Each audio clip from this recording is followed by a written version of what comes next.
Here we were in the early stages of a pandemic, something that none of us had ever experienced in our collective lifetime. I knew we'd be back on our feet at some point, but in the interim, I still wanted to speak to audiences, but particularly to assistant principals. Knowing that my social media platform was large and was closely associated with my work, on the first Saturday in May 2020, I launched the virtual AP Leadership Academy. The intent was 18 weeks only, but as many of you know, we are years in with no ending in sight. We are now the AP and New Principals Academy, as many of the assistant principals from the original virtual AP Leadership Academy became principals. If you're new to the platform, welcome. If you're a leadership veteran, this platform continues to be relevant for veterans in principal leadership, assistant principal leadership, and aspiring school leaders. With that said, it's time for today's session.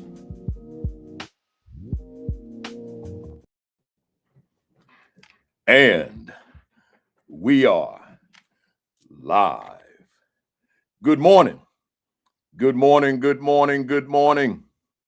Welcome to week 310 consecutively of the AP and New Principals Academy. Let me see who we got checking in here this morning. We got Patrick Lawrence, 5543 out there in Connecticut. We got Mona Obamolak in Orlando. Well, what these numbers mean y'all be using, man? 4826. We got where we at? We got Mrs. Yolanda McKinney out in Texas, Nadira Coley, Newark, New Jersey. We got Constance Sherrod. Y'all got them numbers 6071. That's Pearl, Mississippi. We got Dr. Rachel Edoweckett, Maryland, Association of Elementary School Principals President. We got Arlette Johnson out in Connecticut. We got where we at? Michael Benton is in Cincinnati, Ohio. We got Otis Kitchen II. That's Principal Otis Kitchen II in Tampa, Florida. We got Grace Castaneda, Kyle, Texas. Chancellor Davis, Las Vegas, Nevada. Where we at? Janine Wilkins is all the way out west in Alaska, Anchorage, Alaska, man. Always good to see you, Janine. Appreciate you getting up early for us. We got Joseph Haruna. He out east, man, like far east. He's in Rwanda, Africa. Right. I appreciate you, Joseph, man. Stay locked into us. We got Lysandra Brackens. Did I say Lysandra? Down in North Carolina. Dr. Sonia Matthew, NBCT, National Board Certified Teacher, Assistant Principal, doing her thing. Got a new book coming too. We'll talk more about that when she's ready to talk about it. We got Dr. Robin Snowden Harambe. Out in she's not in Fresno today. She's in San Lorenzo, California. Happy resurrection, yes, and to you as well. Takesha High is in Virginia. Rodney Richardson in Hampton, Virginia. Y'all got to school me on these numbers, man. He's 9886. Y'all got to tell me what's up with these numbers, man. We got Cassandra Washington 1284. Maybe I got a number next to my name and I don't even know it on YouTube, right? Oh man, I can't see y'all. Sheena Joy Moore, 1625, Charlotte, North Carolina. We got Marsha Post, San Diego. Dr. Melissa Jones Tuna, who she was with us last week, man. She did a phenomenal, extraordinary, amazing job on the platform, man. I needed her to fill in, and man, I just got a call like, yo, Doc, I need you. She said, I'm there. That's how it works. She got one of them numbers too, 9883. Y'all got to school me, man. What these numbers mean? Maybe I got one and I don't even know it. I'm 1022. That's my birthday. We got Vanessa Zeskin, 56. Well, I'm stopping reading these numbers, man.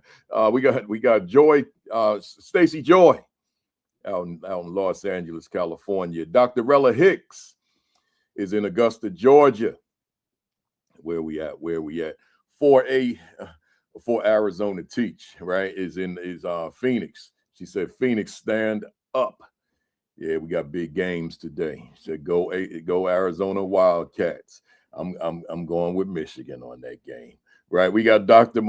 Garcia, Dr. Edwin Garcia in the building. I'm getting ready to shut it down, y'all, so we can get it started. Let me see. We got David Bell in Benton Harbor, Michigan. Tony McClenny in Battle Creek, Michigan.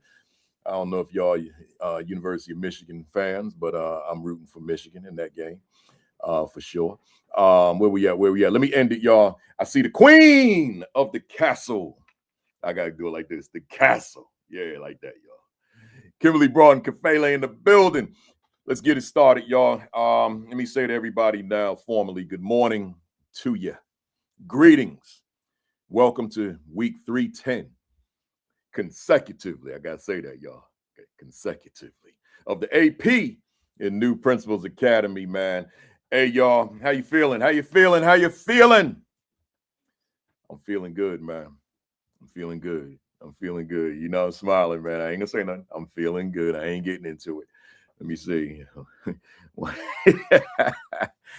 Woo! It's a lot going on in this world, but we ain't. I'm feeling good. I'll keep it there, right?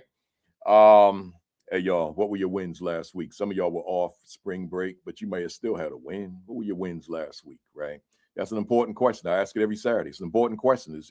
It's brutally important because it's so easy to get so wrapped up, caught up into our losses, our challenges, our obstacles, our pressures, our demands that we forget about the wins, right? And then when we take a deep dive into the wins, we discover that we actually had a phenomenal day, a phenomenal week, a phenomenal month, a phenomenal year, but we just let ourselves get so inundated with all the crap out there, all the pressures, all the noise, right? Make sure that you stay focused on them wins, baby. Make sure you stay focused on those wins. That matters. What will you do next week to take your leadership to another level? Every week I'm asking you those same two questions. What will you do next week to take your leadership to another level? Feel free to drop those in the chat, right? Feel free. Let's go. Announcements, my shout outs. You know, I forgot to fill in these shout outs, man. So I don't know who to shout out, but I will shout out the Beta Alpha Omega chapter of Alpha Kappa Alpha Incorporated here in Newark. They're based in Newark, New Jersey. They had a banquet last Sunday, right? Last Sunday was a banquet, and they honored about 7 folks, and I was one of the honorees, right? Got myself a nice, it's sitting up there, but I ain't gonna try to grab it because all that glass might come down with it. So, but got this nice award, the Education Advocate Award, right? So it was nice. Y'all know I got up there and started preaching to the people, as opposed to just accepting the award. You know, that's what I do, man. You put a mic in my hand, man. You put a mic in my hand, they gonna get something, man. We ain't going up there talking about some just thank you, right? You give me a mic, I'm gonna give you a message, right? So that was you know, that's how we did that. So shout out to them, Beta Alpha Omega chapter of AKA Incorporated, Alpha Kappa Alpha Incorporated, for seeing it not robbery to give the brother from Jersey City and East Orange an award, right? I know I spoke to some other folks virtually, but I just don't remember, man. I didn't write anything down. I ain't traveled last week, though. I'm traveling this week, but I didn't travel last week, so so let's go. Welcome to the first timers. But if this is in fact your first time, that means you've missed 309 sessions, right? You missed 309 sessions. So go to the YouTube channel, hit the subscribe button. You'll be part of the 25,100 some odd subscribers to this channel, and then hit the notification bell, right? And that way you'll be informed anytime I go live, and which will be only on that channel Saturdays at 11 o'clock, right? But subscribe and just binge watch instead of them little shows y'all be watching, right? Just binge watch the AP and New Principals Academy. We got 309 sessions to offer you. Well, with today 310, and they average about 2 hours, right? So that's a whole lot of footage to elevate your game, or even just to get you in the door, because all the interview videos are there as well for the assistant principal and the principal. You know, all that footage is there. And then also all that footage, them 9 hours of footage for those of you trying to break into the speaking game. You know, them 9 free hours I gave you. You know, a lot of my colleagues will charge you hundreds, if not thousands of dollars for the same content. I just put it on YouTube for you. And, you know, I talked to y'all last week about expectancy relative to the blessings. I ain't even worried about it, man. You know, so watch those. And then also the 5 hours of content on becoming a best-selling author, right? Check those out. I just saw a name here. My man, Adair Joseph, he was my guest about maybe 3 weeks ago. And at the time he was Adair E.J. Joseph. Now he's Dr. Adair E.J. Joseph. He just defended his dissertation last couple of days ago, and now the only thing he's got to do is walk to go to graduation. So give him a shout out. He's a family member, and then he became a guest. So Adair Joseph, you'll remember him, assistant superintendent. Oh my God, I forgot where it was, right? But anyway, he's on here. Give him some love, y'all. Defended that dissertation, man. So that means he did some serious work. Let's go. Also, I got a fam member that sent me an email. An email. I hope she's on here. Erica Harris was just appointed principal at a school, Liberty Tree Elementary School. I don't have the state on here. I guess I didn't print all the pages, but anyway, she's family of the academy. So give her some love, please. Erica Harris will be first-year principal this coming school year at a school called Liberty Tree Elementary School, Olentangy Schools, wherever that is. I didn't print that part out, but shout out to both of y'all. And stay locked in, Erica, to this platform, by the way, right? You know, like today's session, for example, is a don't miss, right? Can't miss. Let's go so we can get to my guest. My latest book, What is My Value Instructionally to the Teachers I Supervise. If you don't have your copy yet, please do, right? Get your copy. Go to Amazon, get it now, get it out the way, right? What is my value instructionally to the teachers I supervise? The most important book of the 14 I've written, the most important book I've ever written, the most important book I think that I'll ever write, right? So get yourself a copy if you don't have it yet. The ISTE ASCD annual conference. Hear me on this one. I haven't talked about this. ISTE ASCD used to be just called ASCD, and let's turn some of this light down, man. I'm a little too bright, right? ISTE ASCD conference is in Orlando this year, June 28th through June 30th. I'll be doing a pre-conference session again. I did one last year. Guess I did well, so they asked me to do another one, right? So go on the ASCD.org website and register if you're going to the conference. If you don't know if you're going to the conference, let me try to encourage you. Come on out to the conference, right? Come on down to Orlando. Join me on that Sunday, the 28th. I'll be doing a 5-hour pre-conference session. I forget the title of it, but we'll be talking leadership, right? So come on and join me. And then while you're doing all that registering, let's join me again like a few days later, July 9 and 10 in Savannah, Georgia, at the School Leadership Institute with Principal Kafele, where I'll be gone 2 whole days, July 9 and 10. We're talking instructional leadership for 2 days from 9 to 4. So I'd love to see you in both places. I'd love to see you at the academy. At the ASCD conference, ISTE ASCD. When I say ISTE, that's ISTE. That's their acronym, and then ASCD. But the School Leadership Institute in July, that's mine, right? That's not me affiliated with anything. That's just me, and my business partner, Dr. Tammy Moy Johnson, and that's July 9 and 10 in Savannah, Georgia. Right. So I hope to see you in those places this summer. Of course, I'll be at all the big national conferences, but we'll talk about that later. I got a monologue for you, but let me do something different before I get to the monologue.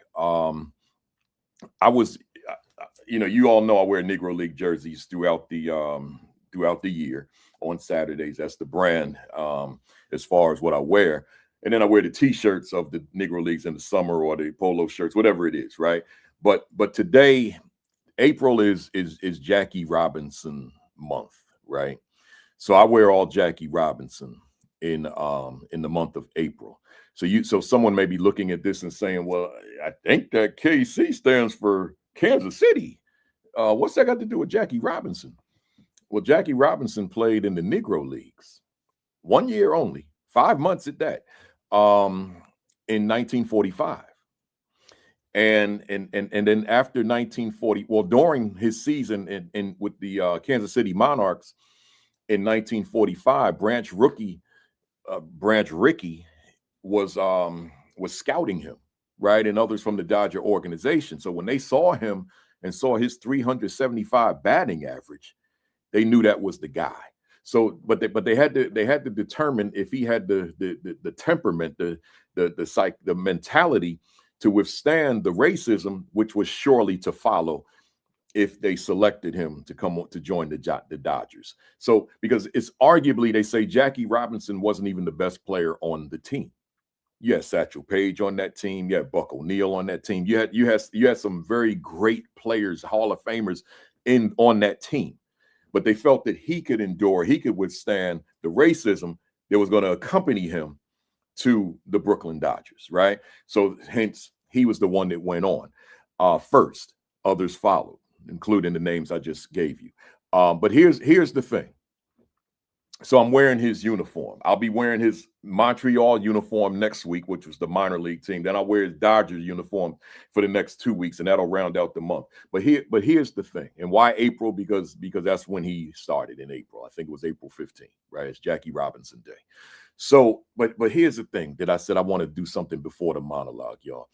For whatever the reason, I'm not sure why, I decided to do some reading on Jackie Robinson this morning, right? I thought I knew everything there is to know about him. I guess I learned something that I just overlooked or bypassed in the past. Maybe everybody on this call, you already knew this, and I'm just the only one that learned something new today. But check this out. Jackie Robinson did not graduate from UCLA. That's where he went to school. He was a 4-letter athlete, basketball, track, football, and baseball.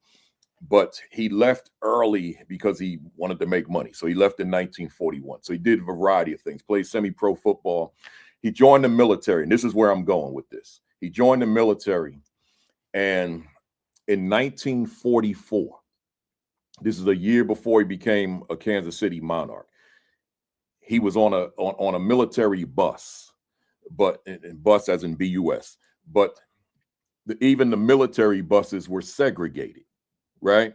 So he was told to sit in the back of the bus, on the military bus, in 1944. We're talking Jackie Robinson for anybody that just checked in. And he refused. So when you think about a Rosa Parks in 1955, or even a Claudette Colvin, which for those of you that don't know that name, that's for another day, another time. But those were in the 50s, 1955. But Jackie Robinson refused to give up his seat in 1944. 1944 in Texas, right? And he was court-martialed for that. And he left the military with an honorable discharge.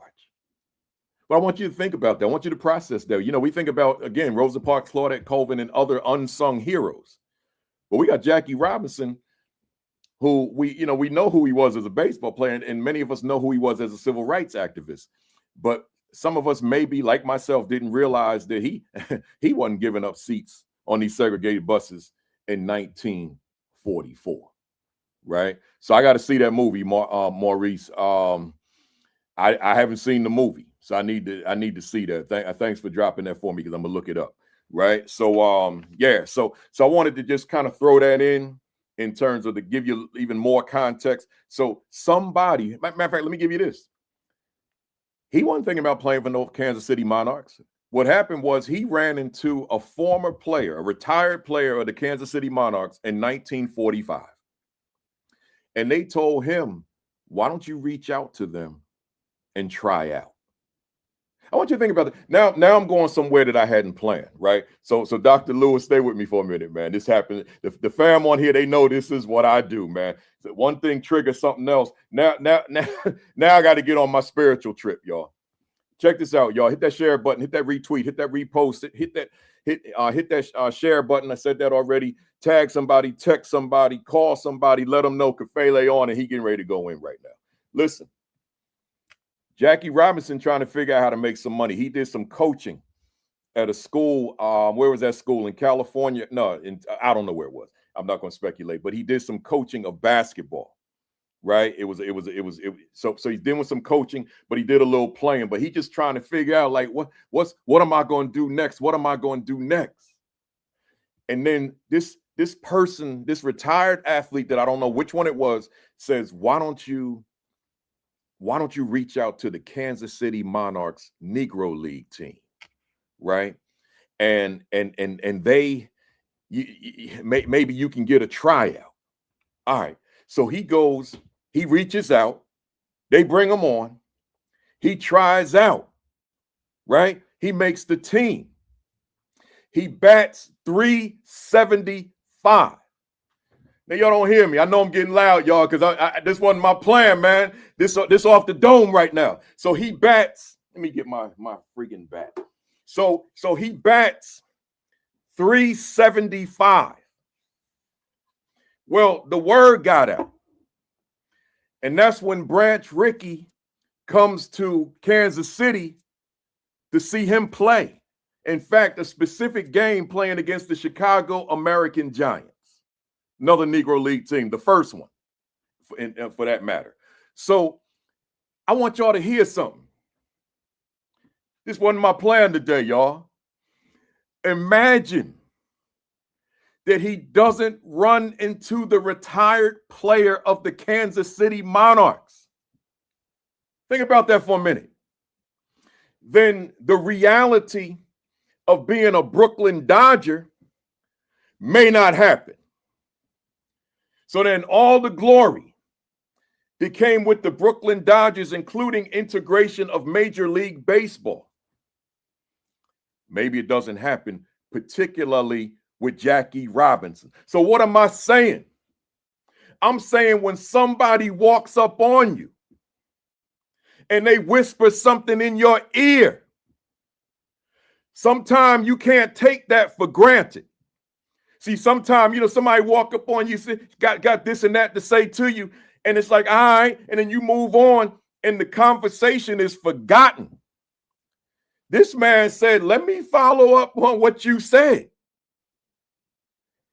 I don't think the guy knew who he was, not in terms of his skill set, and now he goes, makes the call, and the rest is history, as they say. See, somebody, I remember one day, I'll never forget this. I was in Delaware, and this young lady, a teacher, young teacher, she was very outspoken, not anti anything I was saying, but more confirmation, but she kept speaking. And I pulled her to the side during the break, and I said, young lady, this is like over 10 years ago. I said, young lady, you're a principal. Let me tell you what she said. Nah, not me. Not me. I said, you're a principal. I see that lady years later at a conference. She came up to me. She said, you remember me? I said, nah, bring me back. She said, you spoke in my district in Delaware, and you told me I was a principal. Well, I never saw myself that way, but I acted on it, and here I am. I'm a principal now. See, you don't like what I'm saying to you. You don't know who's going to walk up on you. You don't know who was sent by God. Yeah, I could say that. You don't, I won't go into specificity with the various religions who are on here, but I'll say God, that's universal. You don't know who was sent to you by God because you weren't listening directly to God. Woo. You ain't hear that, man. You missed that. God was trying to get to you, but you didn't hear him. So he sent an angel your way. You heard that and you acted on it. You thought it was that person that said whatever was said. You didn't realize God had to use somebody else to get to you because you couldn't hear from God directly. I know that this is a leadership platform, but I gotta tell you something. Sometimes God be moving me when I sit in this chair, baby. And when he does, I just act on it, man. That's what I do. Y'all know that. Those of you that been rocking with me for 6 years, sometimes I be sitting here, my mind is elsewhere. God be like, yo, I got some. I mean, when I'm doing my final preparation on Saturday mornings, leading up to when my guests come on, certain things ain't in my head, man. I was trying to say man and baby at the same time. Certain things ain't in my head. And then God say, let me take this wheel for a minute. I'm going to give it back to you, right? And then he take the wheel and have me drop something. That's what we did this morning, baby. Enough said, y'all. Enough said. For whomever that was for, run with it. Put on your running shoes and just run with it. I got a guest, y'all, but let me get this monologue right quick, man. I'll keep it short, I promise. Y'all know my promises don't mean much, though, right? But I do promise. I do, right? Listen, today is April the 4th. I'm in my monologue now. Today is April the 4th. April 4th is a date that is emblazoned in my mind. This is the date 58 years ago today that the great Dr. Martin Luther King Jr. was assassinated while standing on the balcony at the Lorraine Motel in Memphis, Tennessee. Y'all know that I don't let April 4th go any year. You go back and watch the videos from previous years. We stop and pause on this date. This is not the only date. We stop and pause on a lot of significant dates on this platform. But today I just want to stop and pause. I said, what can I say about Dr. King today that speaks to the purpose of this channel, this platform? And I found this quote, and I want to share it with you. I'm going to give my thoughts, and then I'm going to bring up Dr. Lewis. Dr. King said, matter of fact, let me give you a title. Now, let me give you the quote first. He said, the ultimate measure of a man is not where he stands in moments of convenience and comfort, but where he stands in times of challenge and controversy. Let me share that with you again.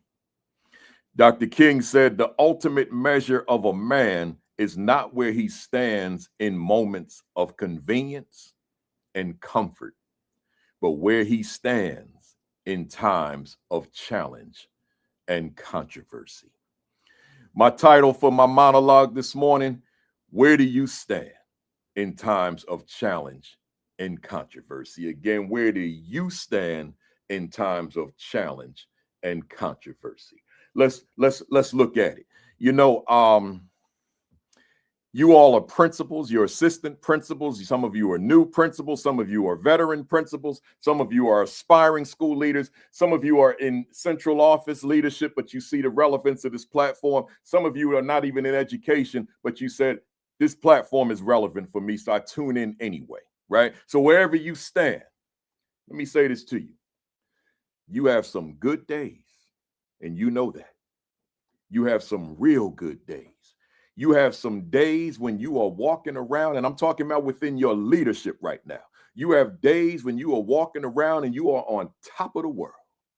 Your chest is out, your shoulders are back, your head is up, and you're just feeling good about yourself. Your leadership is working. I didn't say you the leader. I said your leadership is working. Everything about your leadership, things are falling into place. It is working. You guys are progressing. You are going to next levels. You are reaching your goals. You are exceeding your goals. You are reaching expectation. You are exceeding expectation. The world is good. The world is gravy. You feel good about yourself and you feel strongly about your leadership. Well, let me read the quote from Dr. Martin Luther King again. He said, the ultimate measure of a man is not where he stands in moments of convenience and comfort, See, that's where you are during them good days, them good weeks, those good months, those good years. Those are moments of convenience and comfort. Everything is working well. Everything is working according to plan. But then Dr. King said, but where he stands in times of challenge and controversy. So now you get challenged. And when I say you get challenged, I mean the stuff is now starting to hit the fan. Stuff ain't working the way it used to work. Right? People not clapping when you walk into the room no more. Right? People not saying great things behind your back anymore. Now when you walk in the room, they frown. They drop their head. They look in a different direction. When they have conversation about you and when you're not there, they stabbing you. They wish you would disappear, right? Or they feel that your leadership is ineffective, right? All those things happening. And then you notice it's not going well for you. Your boss is calling you, your superintendent's calling you and talking about you gonna have to straighten up. Right? And all those things happen. Maybe you even got written up and now you got documentation in your file. But Dr. King said the ultimate measure of a man is in times of challenge and controversy. So now I'm saying to you that when you reach those valleys, because you're going to reach them. We all been there. And if you haven't been there, you will be at some point. Right? And when you start reaching them valleys, that's when you measure who you are. You don't measure you in times of greatness. You measure yourself out of how you climb out of holes, how you come out of the mud, the muck and mire. That's the true measurement of who you are, how you overcome that obstacle, how you overcome that challenge, how you overcome that roadblock. That's the measure. I agree with Dr. King said. That's the measure of a man, of a woman. When you demonstrate that, yeah, I'm knocked down. Yeah, you knocked me down. But now I'm getting ready to get back up. I'm getting ready to stand on my feet. And I'm getting ready to go to heights that I've never been before. In fact, I'm getting ready to go to heights that I never conceptualized before. I've never imagined. This is me speaking for one of you. I've never imagined this height. Right? I didn't know that this was something that I even had the capacity to do. See, that's what Dr. King was talking about. See, within your leadership. So again, he said the ultimate measure of a man is not where he stands in moments of convenience and comfort, but where he stands in times of challenge and controversy. So I close with my question. Where do you stand in times of challenge and controversy? Hey, fam, let me get closer to my camera on this one.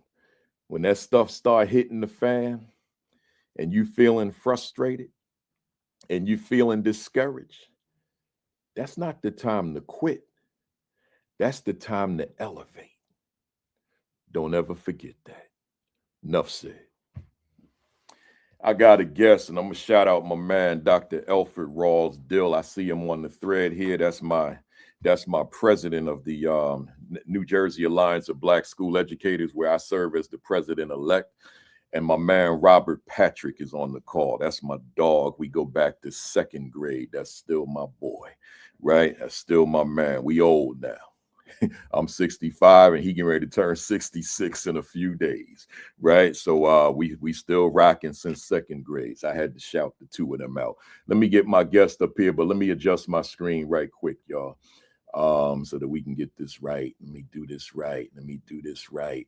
We there. We here. There we go. Let me get them on up here now. Bam. Good morning, sir. Good morning. Good morning. How are you? Oh, man, I'm on fire, man. I'm on fire. I'm feeling good, man. I'm feeling good. Despite the challenges of the world, I'm feeling good.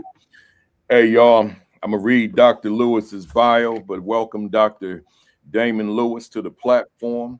Glad to see him here. We got a whole lot to talk about. So do me a favor, hit that share button, hit that retweet, that repost, call somebody, text somebody, holler at somebody, hit that like button, particularly on YouTube. Hit that like button, even if you dislike it, just like it anyway, right?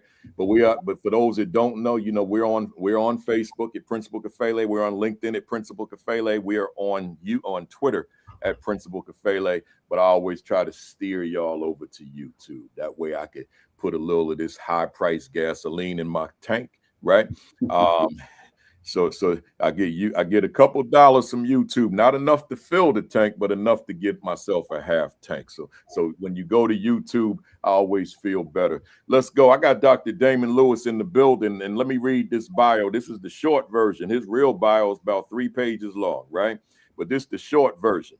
Was named the State of Connecticut and National Middle Level Principal of the Year in 2025-26. So again, that's Connecticut and National Principal of the Year 2025-26. He's the proud principal of, am I pronouncing this correctly, Ponus? Yes, sir. Ponus Ridge STEAM Academy in Norwalk, Connecticut, where he champions equitable access for students, 90% students of color.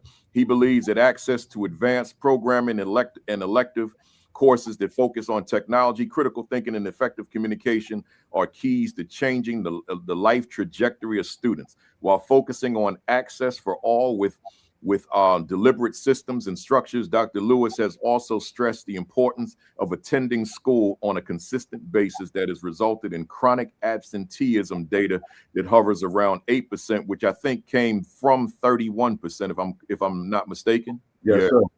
The everyday counts culture at Ponus has proven that all kids are capable of achieving great things, as evidenced by grade 8 PSAT scores that have surpassed in growth the district, state, and nation the last 3 years. Under direction of Dr. Lewis, and for the past 2 years, Ponus Ridge has a waiting list of families to attend the school. Throughout his tenure at Ponus, Dr. Lewis has placed an emphasis on community and parent engagement. Walk-through Wednesdays occur the first Wednesday of every month and provides families and community members with the opportunity to come into Ponus Ridge for a walking, talking tour with Dr. Lewis and his admin team. That might have piqued curiosity out of some of you. We'll be talking about that in the conversation, so just hold tight. This happens during the school day for an hour. Dr. Lewis firmly believes that in order to change the narrative in your building, or accelerate an already existing narrative in your building, that you have to invite people into your learning community in real time, kids and staff present.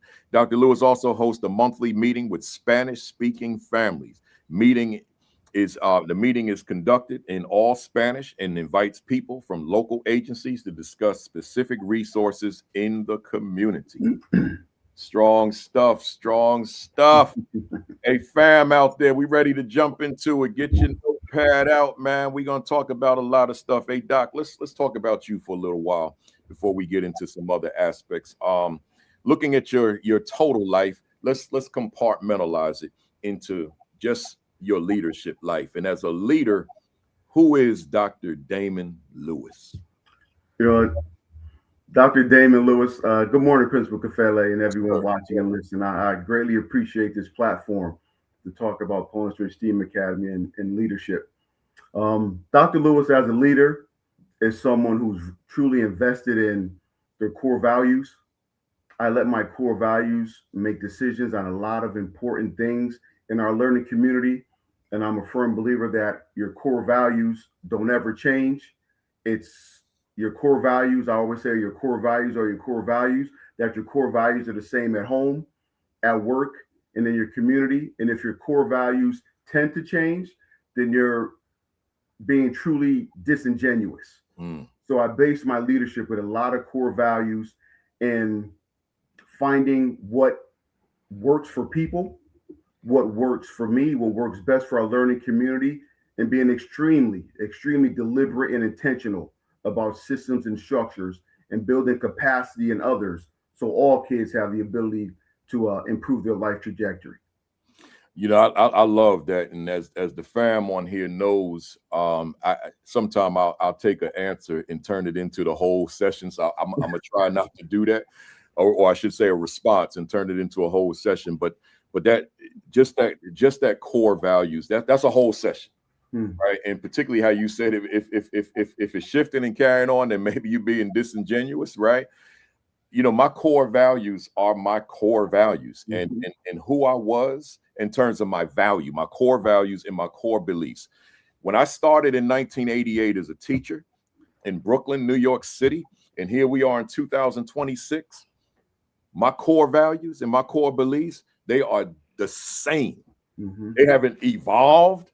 That's what I stand on, right? So when things come my way that conflict with my core values, then we probably have an issue that we have to try to work through, because I'm not going to compromise my core values, right? So yeah. So fam out there, your core values, ask yourself, are they changing with the times? Are they changing with the year? Or is this really your bedrock? Is this really what you stand on? My core values, see what I'm doing, Doc? I'm turning it into something, right? Let me stop. I'm gonna say this one thing. My core values as it related to culturally relevant pedagogy, which were crystallized in around like 1984, 85. I'm still that dude in 2026, right? I haven't shifted from that. And my core beliefs as it relates to that, I'm still him. I haven't changed. Some of my verbiage from back then is the same. It comes out the same way in 2026. I'm with you. You got me fired up about that. Let me keep moving before we wind up just talking core values. Hey Doc, talk to us about, like I just mentioned my origins in education, right? Talk to us about your origins in education. Like where'd you start as, and talk about your core values back then. My core values, Principal Kafele, have never shifted, and they won't shift. They were my core values as a paraeducator. They were my core values as a high school English teacher. They were my core values as a assistant principal, and they've been my core values for the last 11 years in this principal seat. When people interchange sometimes core values with non-negotiables, but I'm really a stickler on your core values. Who are you truly? Yeah. Right. When you look in that mirror and you reflect yourself into that mirror, what do you stand for? And more importantly, what don't you stand for? And how is what you stand for going to help impact the learning community in which you lead? That's right. So we talk about the trajectory of kids and helping kids, be the best versions of themselves, right? And being their best advocates. But that all lays in your core values. And I believe if your core values are strong enough, you don't have to announce them. You don't have to walk around with a post-it saying, these are my core values. Your core values speak for yourself. That's right. Right.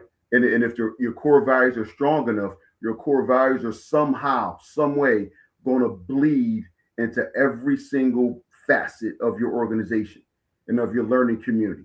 Yeah. If they're strong enough and you truly, truly believe in them, they're not going to waver. You're going to see them in teacher teams. You're going to see them in data team meetings. You're going to see them when you do home visits to kids. They're just going to bleed throughout your entire organization.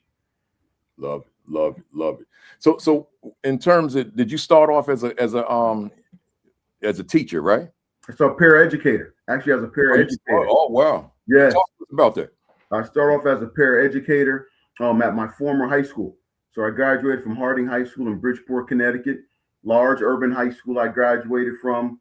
And I always shout out Harding High School, love Harding High School to death. Gave me my origins in education. It actually showed me the first true lens about equity, Principal Kafele. This is a large urban high school, and I went there, 30 kids in the class, 22 desks, 19 books. Wow. That type of situation.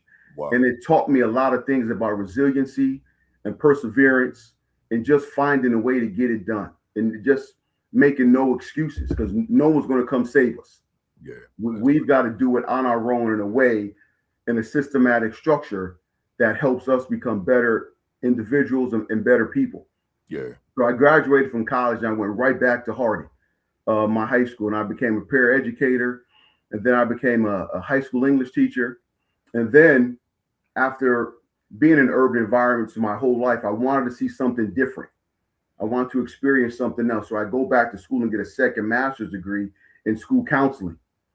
And then I go to a neighboring suburban district just to go see what it was like.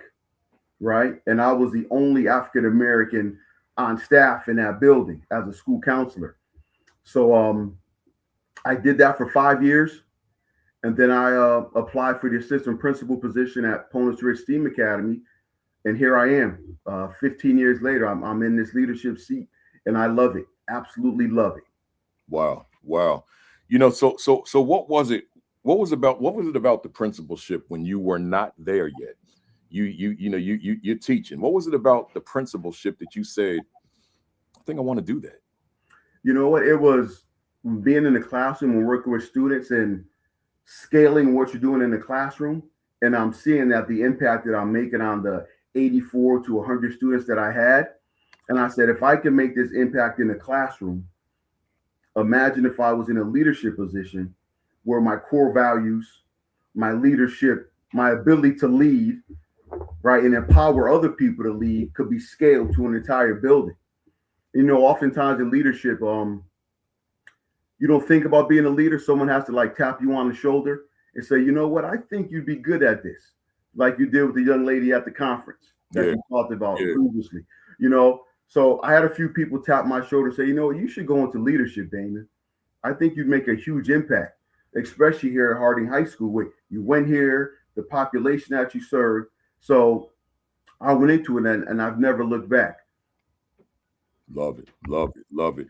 You know, you served as captain of the football team at the University of Connecticut. And as a sidebar, I'm sorry about last night. Yes. But I was rooting for the other team anyway. Yes. Right. Understood. But I digress. Right. So, but you were captain of the football team, but you were also head coach at Harding High School football team and assistant coach for the basketball team. My question is, in what way, if any, did your athletic background shape the leadership that evolved relative to school leadership? Oh, wow. We could talk for 3 hours just on that topic, Kafele. I mean, you talked about it in the monologue with Dr. King, you know, and where does a man truly stand, which is aligned to the core values as well. Yeah. And, you know, when you're an athlete and a coach, you are going to experience those peaks in those valleys, right? UConn women experienced that valley last night. Yeah. Right. They experienced that valley last night. So the question is, so what now? What is the next step? Right. And in leadership, what is that next instructional move? What's that next leadership move that we have to make?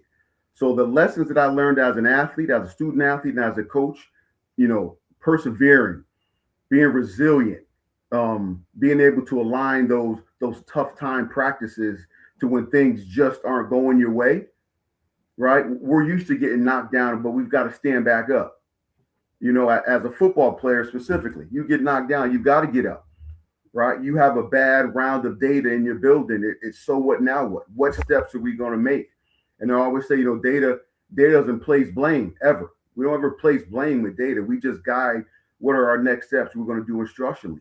So being that athlete, being that student athlete and that coach, guiding young minds and young people to always improve that trajectory with those core values that I have as that baseline, it's helped immensely.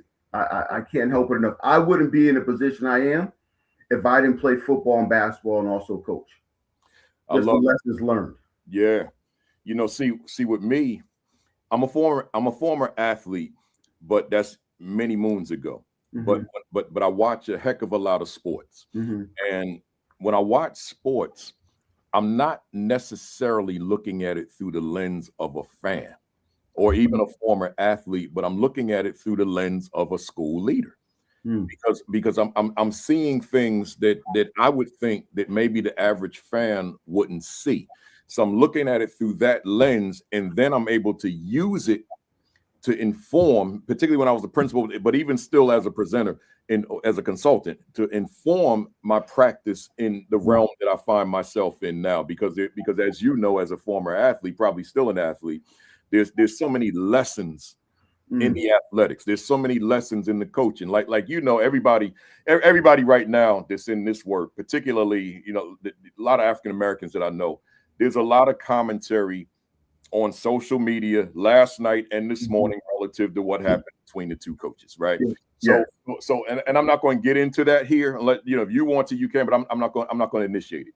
But I will say this: there's so much takeaway from that, right? So much takeaway from that in terms of how that can be utilized, even the perception of miscommunication, right? There's so much there that now we can take that and infuse it into what we do as leaders, but also in life, right? So the sports just, it just enhances the work for me that way. What about yourself? It's funny you said, it's ironic you say that, because I watch sports a lot too, and I watch it through a very similar lens. I watch the games, football and basketball, but I always watch the runs that teams go on. And in my head, I'm thinking, what's the next move for the coach? Are they going to call timeout? Are they going to see if their team can persevere through and weather the storm? Are they going to? That's where my mind goes. What is the coach going to do? And not only what is the coach going to do, Principal Kafele, but how are the players going to respond to what the coach does? That's right. If the coach calls timeout, are the players going to say, uh-oh, we're in trouble now? Or as the coach lets them play through it, the players may say, okay, he or she truly believes in us, and let's rally around our coach, letting us play and dig our own selves out of a hole. Instead of having to call the timeout. So like you said, there's a lot of dynamics that go on during the game. So again, I watch the runs in basketball, and I say, what's the coach going to do? What's the coach going to do? Is he going to regroup, or is he going to let him say, let's go, keep playing, let's see how resilient you are. Now we're in that valley, like you talked about with Dr. King. We're in that valley. That's right. How are we going to respond? Are we going to be true champions, or are we going to cower? That's right. Do I have to call a timeout to get us out of this situation? That's right. That's right. Yes, I watch from a similar lens. Yes. Yeah, that's where I'm at too. I love it. Let's look at the new principle. I got a few categories here I want to talk about. Let's look at the new principle, and I've got this. It's a speculative question, right? I just want to see what your thoughts are. Where do some districts get it wrong relative to the growth and development of a new principal? Again, it's speculative. What do you think? I always say, as a new principal, and you've talked about the good Lord, so I'm gonna take it that way too. The good Lord blessed us with 2 eyes, 2 ears, and 1 mouth, that we should listen and observe twice as much as we talk, right? As a new principal, you should listen and observe twice as much as you talk. Okay. I think districts sometimes get it wrong. And again, I don't work in every district, but I think they sometimes get it wrong when they pile all these new initiatives on new principals. And the push to be successful is right now. And I think sometimes districts forget that we're dealing with kids, right? Either elementary, middle, or high school kids that are going to do what they're going to do. And I think districts get it wrong sometimes when they're so focused on the product and not the process. What is happening the day today in your building? And if you're doing that day-to-day thing, the product is going to be okay. If you're just focused on test prep and drill and kill, what's happening with the process? Yeah. Right. So I think districts have to take their time a little bit and let first and second year principals, right, evolve into the position instead of throwing them into the position. There's a big difference, and a lot of coaching, I think, could help support new principals. I can speak for our district in Norwalk. I coach myself and another principal. We coach first and second year principals. We have bi-monthly PLCs.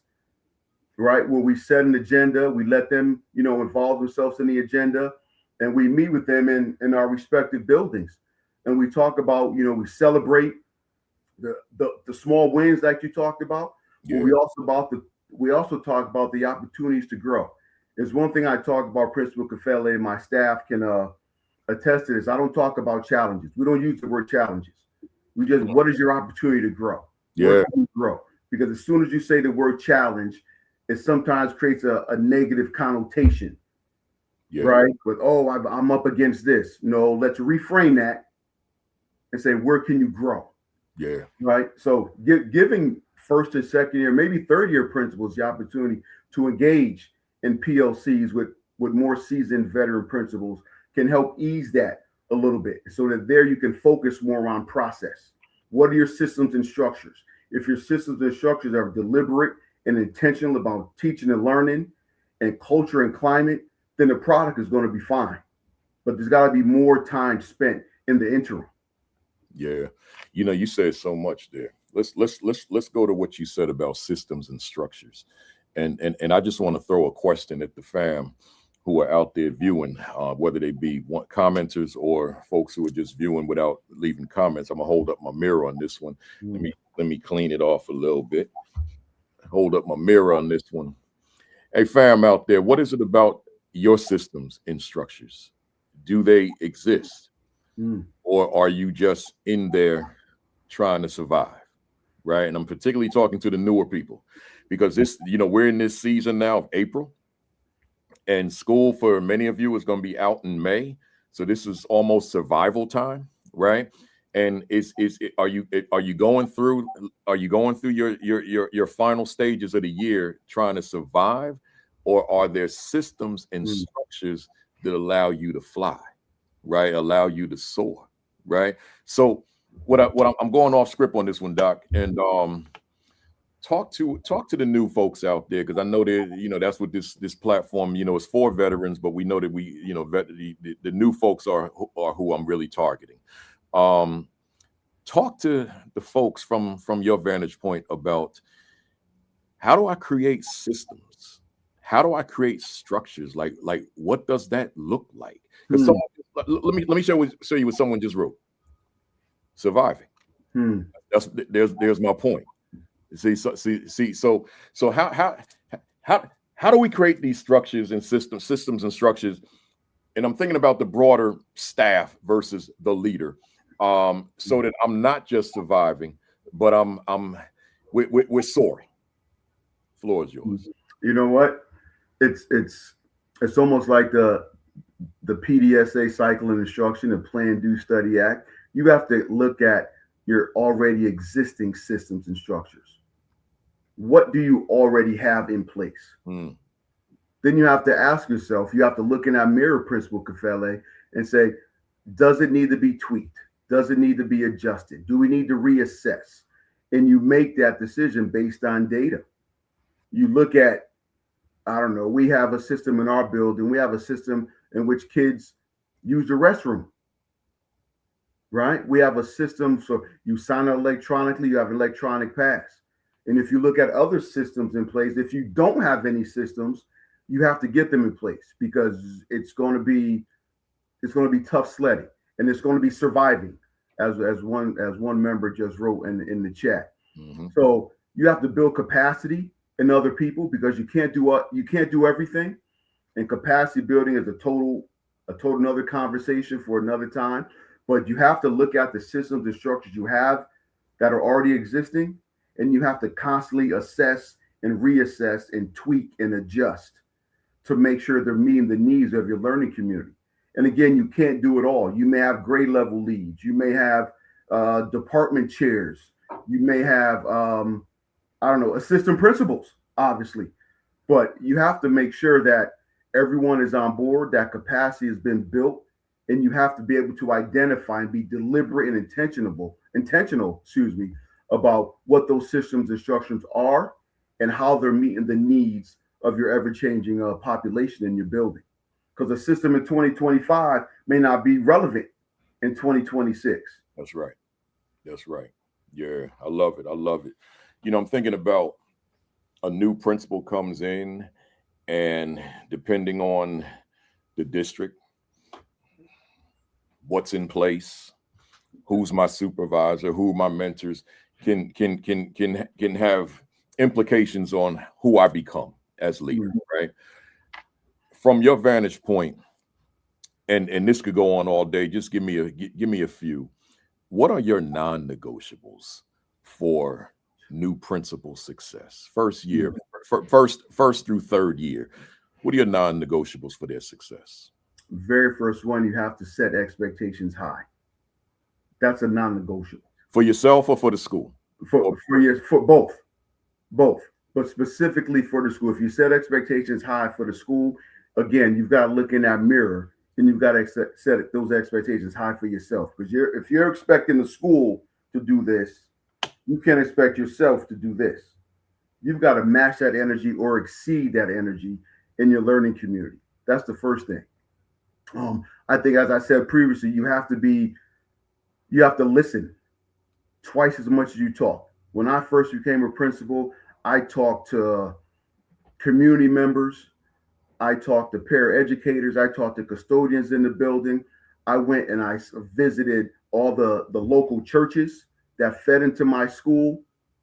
And I looked at, and I sat down and I was introduced as a visitor. And I said, hey, I'm Dr. Lewis. I'm the new principal at Poland Ridge STEAM Academy. I really want to partner with you. So all those things that you have to do. I mean, the principalship just doesn't exist in a vacuum in your building, right? So you have to go out and create those partnerships if they're not already created, with local churches, with organizations, with agencies that can help serve your community. You have to bring people into the building. So there's a couple non-negotiables, excuse me. Setting the expectation for the school and yourself, right? Relaying that vision. What is your vision for your building? What is your mission for the building? And not only that, what action steps are you going to take to get there? And what key people are you going to put in place to help you move your mission and vision forward? Because you can push a rock uphill all by yourself. It's going to be hard. But if you have 4, 5, 6 other people, right, the right people on the bus in the right seats, as Colin says, right, in his book, Good to Great, you can have a great environment. But you've got to assess what you currently have in your building. Yeah, I love it. I love it.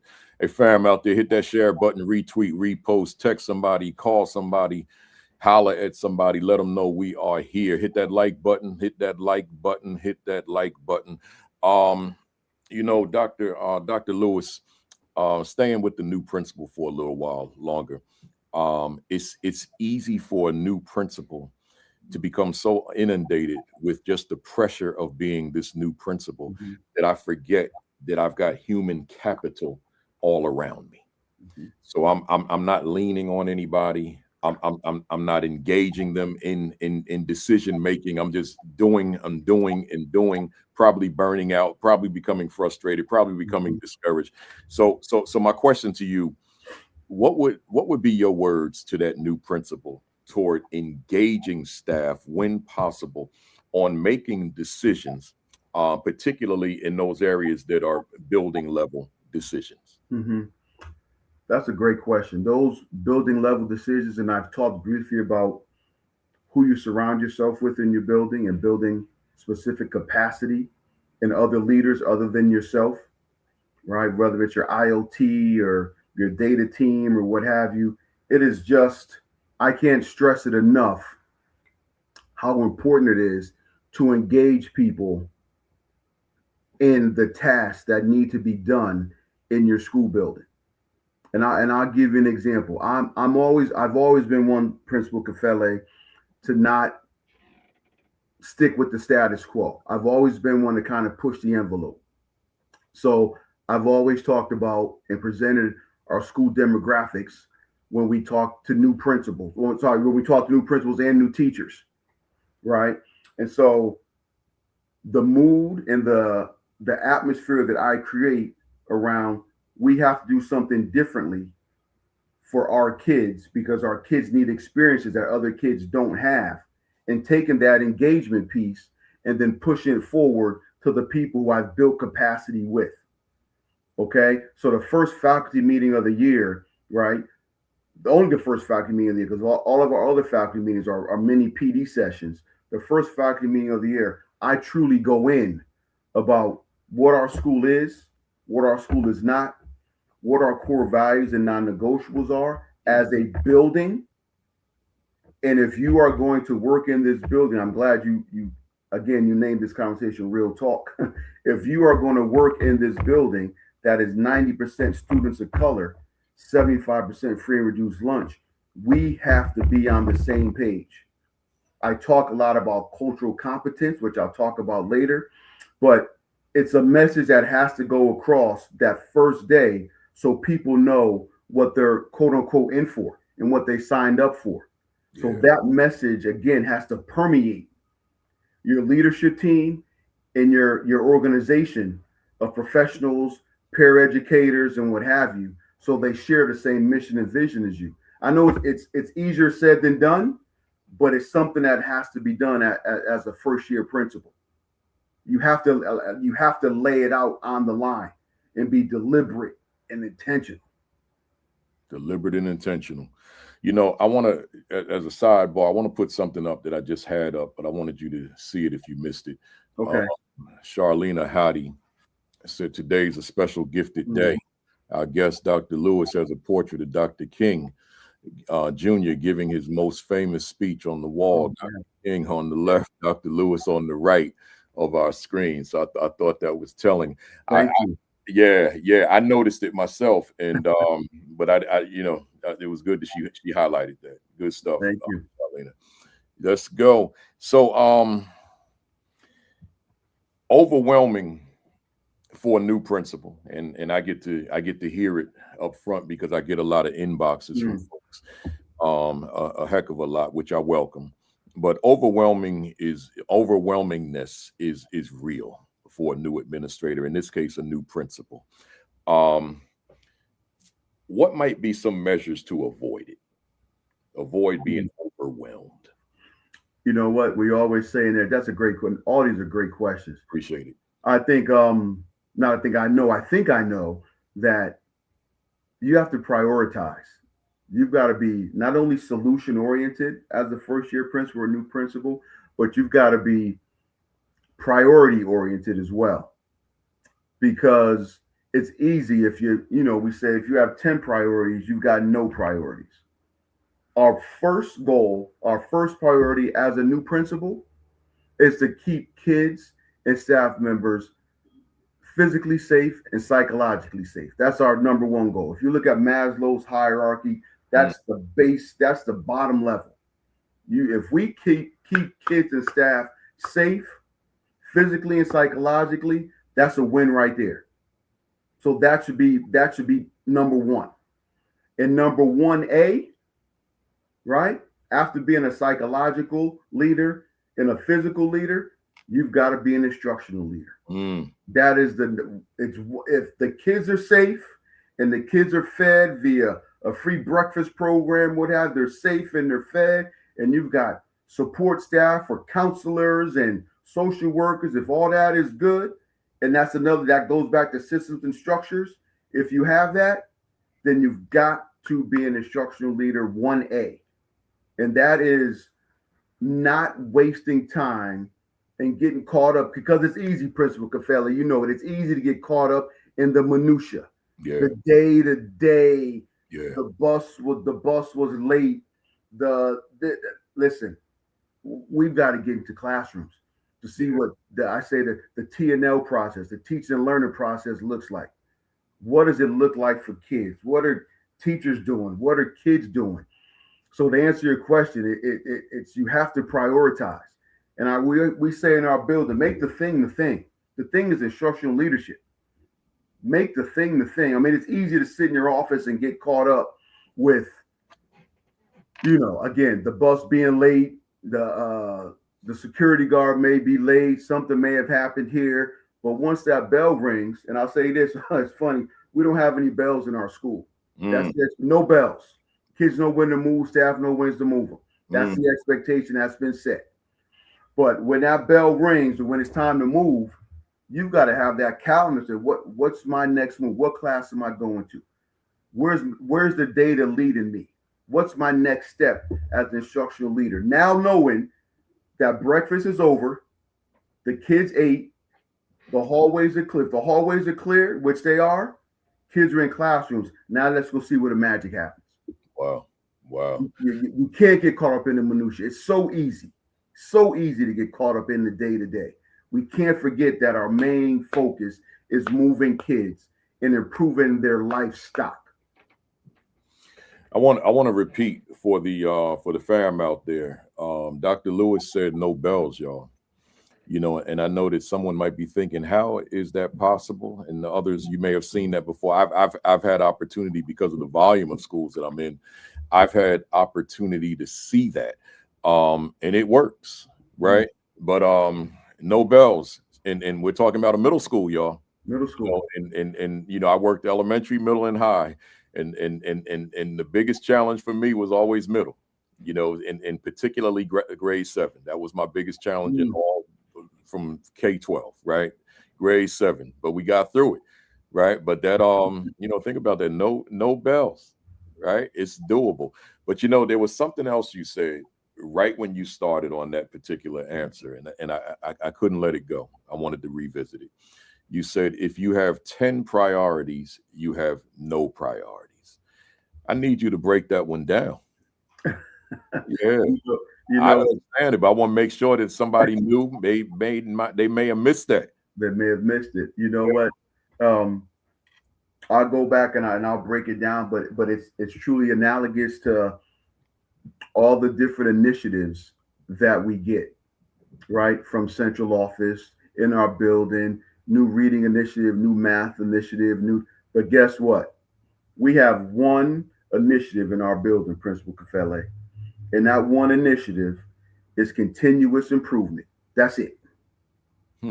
That's our one improvement. Our one initiative, I'm sorry, is continuous improvement.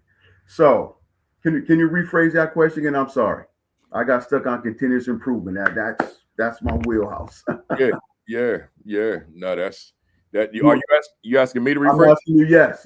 No, I'm what I was asking is just the priorities. Down. 10 priorities means you have no priorities. Right. I made it analogous to all the initiatives that you get from a district, right? And we just slim it down, our continuous improvement. If you have too many priorities, you're focusing on none. Yeah. If you're focusing on setting academic expectations, systems and structures, how can I be more deliberate, intentional? How can I build capacity in other people in my building so they can lead? How can I improve an already existing narrative about my building? You've got to scan those out thematically, right? And put them in and theme them. And then if you can do that, you're not going to have 10 separate priorities. You're going to have one or two. And then once you have those one or two priorities, you can rock and roll. You've got it. Because at the faculty meeting, that's all you're talking about is one or two priorities. That's it. And we have one. It's continuous improvement, but that improvement falls in different buckets.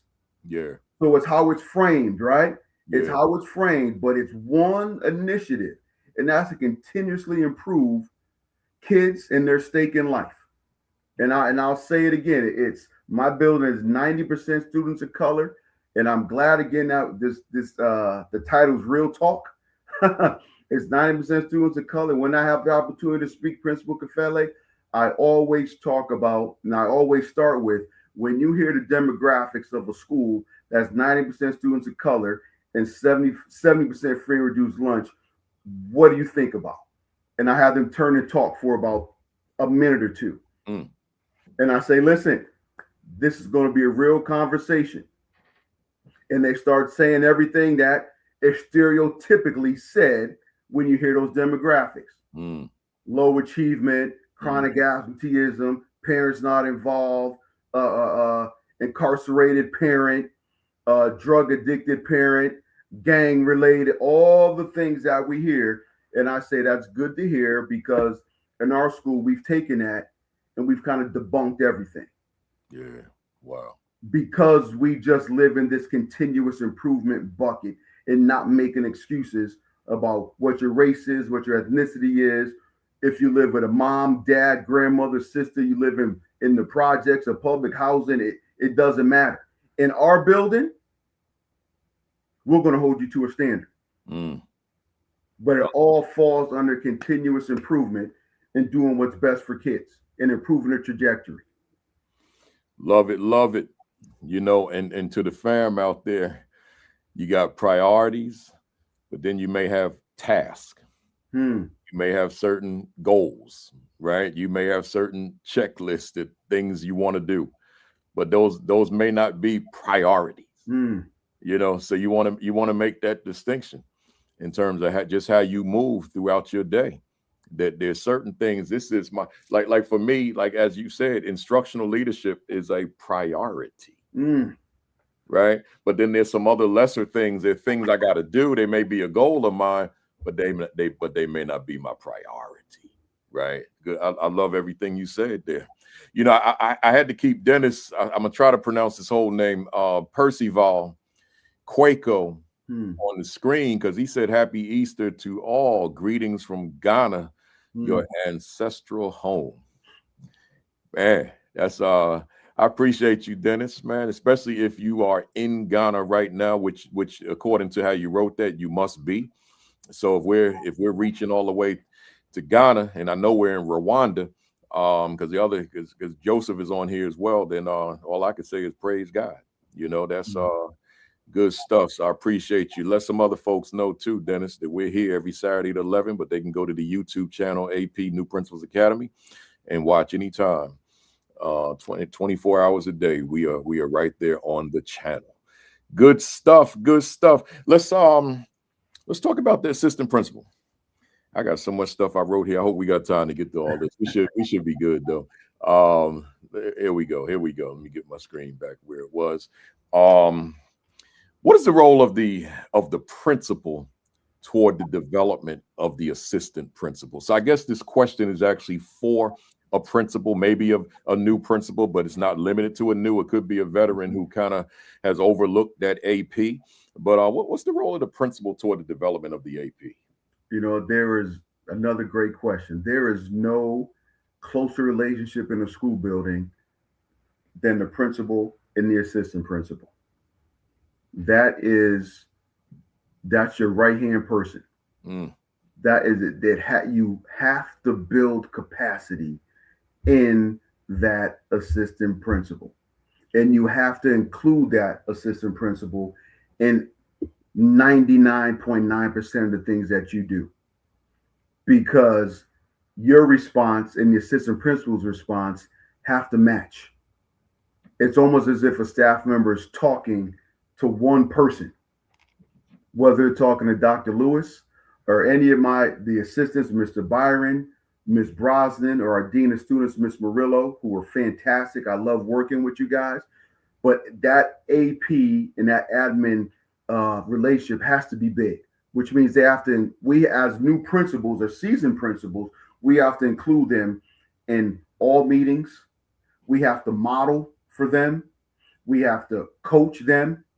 We have to provide them with opportunities to lead a meeting, to lead a data team meeting, and building that internal capacity is only going to help them in an external position.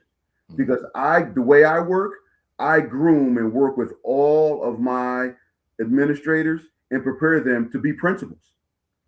And I tell them, you're not going to be here long. I don't want you here too long. So let's sit in this budget meeting together. Let's co-facilitate this instructional leadership team meeting. Let's go to this teacher team meeting. Let's go out into the community. Let's make these home visits like we do with kids.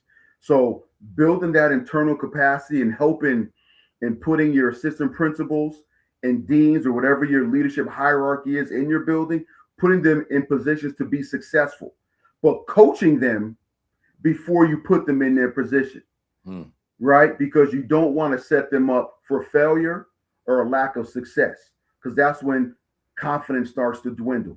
And then you start to question yourself as an assistant principal. Maybe I didn't do it right. Maybe I didn't So the coaching aspect is 100% in our building and should be the relationship between principals and assistant principals. Not only you, the assistant, but I'm going to coach you in how to be a principal, because although the principals, and I say this in my building, the principal's office and the assistant principal's office are right next to each other, they're a million miles apart. And when it comes to decisions and sitting in that principal chair, it's different. It's different. Yeah, yeah. No, I love that. I love that. And you know the key word that you use is coach. Right. It's and to the fam out there, then you know we got to hold that mirror. I'm talking to the principals now. Who are we as coach of that assistant principal? You know, we so many assistant principals kind of fall into the job, and now you know they got the job. Now you fend on your own and figure it out. You know, as opposed to having that coach, just like the teacher has that instructional coach, which really bridges me to the next question. How do we change the practice of so many assistant principals as primarily disciplinarians and instructional leaders secondarily, if not tertiary? Another great question. I love these questions. Appreciate you know what? One thing that I can speak to what I've seen and what I do. Yes, we all do some type of discipline. We do. But again, after that Maslow triangle is taken care of at the bottom, right? Every single day, the principal and assistant principal should be in classrooms. And not only should they be in classrooms, we go on instructional tandem walks and learning walks. So I will go in with the assistant principal, with Mr. Byron and or Ms. Brosnan and or sometimes the dean of students. So we're all looking at that lens. So again, it goes back to your previous question, Principal Kafele. It's coaching and collaborating and bringing them along for the ride. You just don't walk out of your office and say, oh, I'm going to go do some rounds. And you call those 10 parents and I'll check back in an hour. We could call those 10 parents after school. That is a task, as you outlined. That's a task. We can call those 10 parents. Right now, we have 6.5 hours a day. That's it. We have 6.5 hours a day to make an impact on a kid's life. We can spend an hour calling parents, but that's not going to help that kid improve. That's not going to help that kid grow. So bringing your assistant principals along with you on everything that you do and making them part of the leadership team. So it's small things. When you stand in front of the staff as a new principal or a seasoned principal, you don't say, I. The administrative team made a decision. We made a decision about this. Yes, I'm the bottom line. I'm the one that's going to make, but it's always we. So staff members see it as a collective, as a collaborative, and not a one-off. So then that sends a message to the staff members that they can't play one against the other. Yeah. That when you talk to Dr. Lewis, you might as well talk to Mr. Byron, Ms. Brosnan, or Ms. Murillo, because you're going to get the same answer. Because you're all on one accord. Yes. And I'll tell you what else we do. I'm sorry, Principal Kafele. I know you're good. Just I know this happens in our building. We meet every day at 12 o'clock. We have an admin huddle, we call it. We have an administrative huddle. So, and it's calendar with an agenda. Every single day at 12 o'clock after our first lunch shift, we meet in one of the offices with an agenda and talk about what we have to do, what happened in the morning, what we have to do going forward, and we all leave there with something to do, whether it's class drop-ins, whether it's calling out one or two parents back. It's really, really important to have that daily midday check-in with your admin team. How long is that check-in? It's a half hour, 35 minutes. Yeah. And we're done. It's not an hour, it's not 2 hours. And we prioritize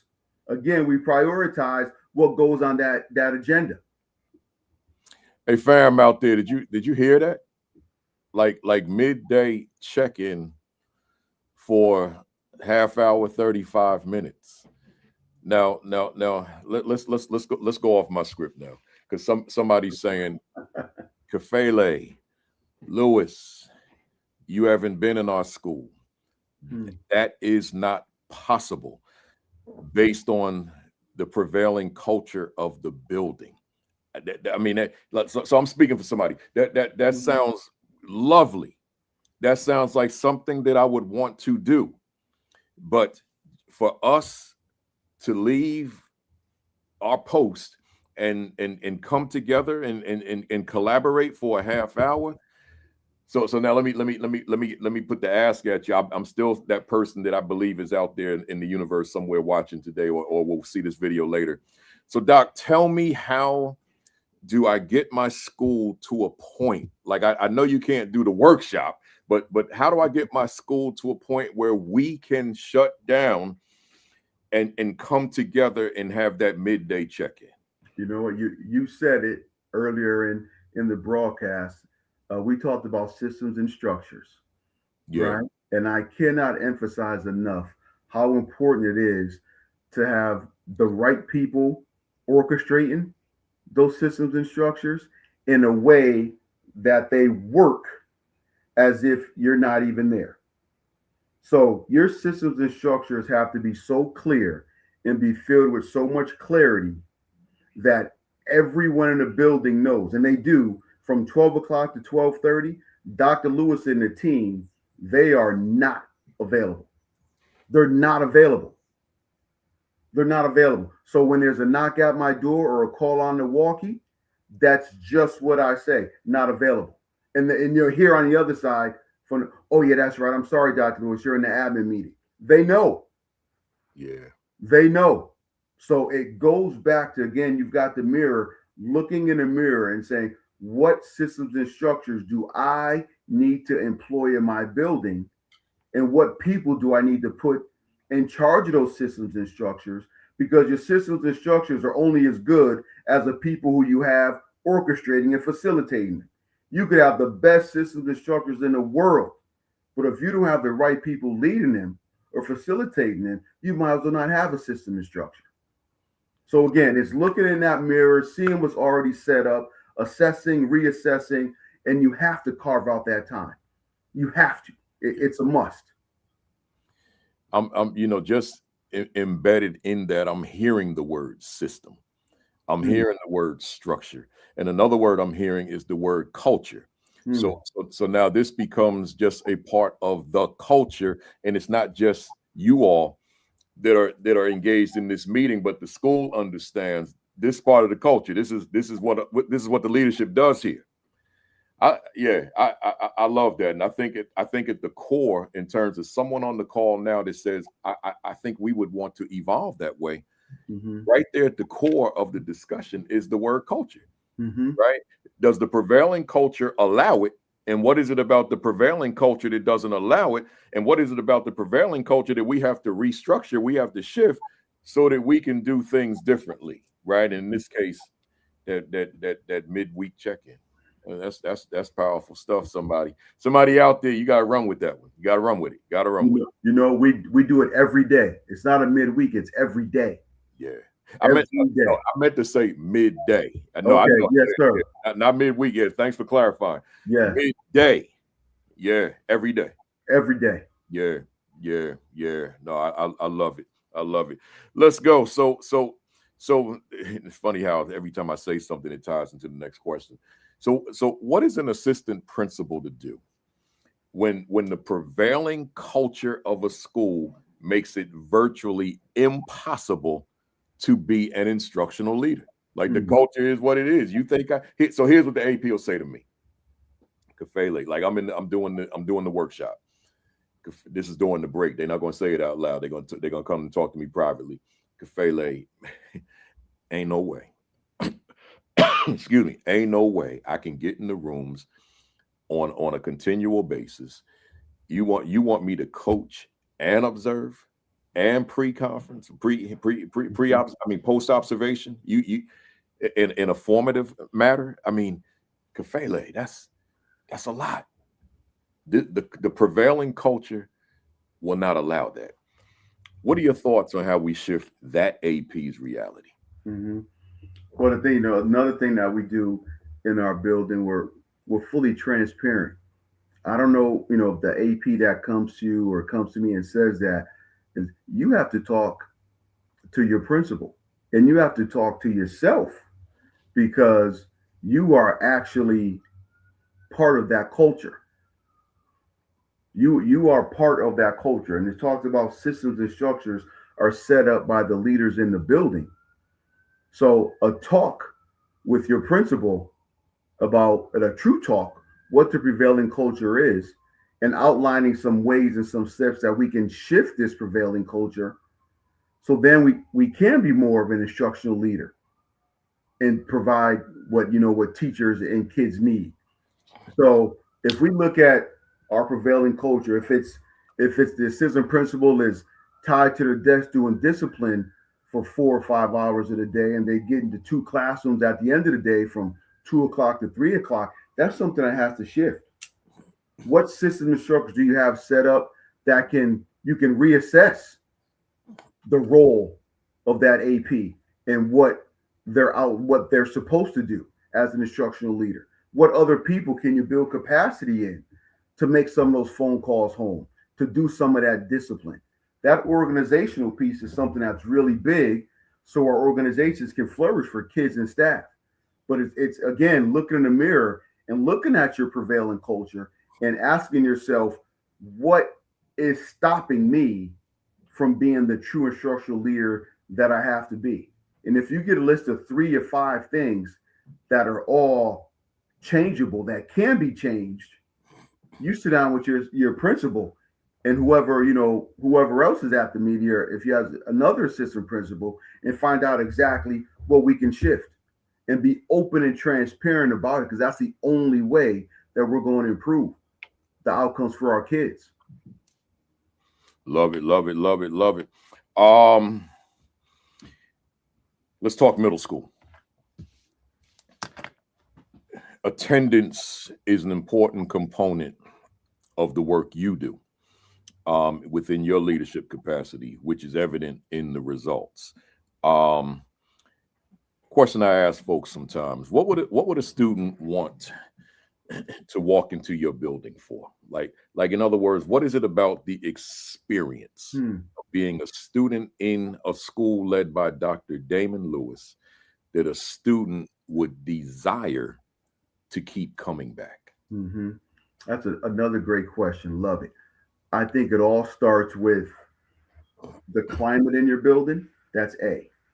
The climate has to be welcoming. It has to be nurturing. It has to be supportive. And that all starts with the security guard, in my case, in my building, who is the first person that parents and kids see when they come in the building on a daily basis. It starts right there.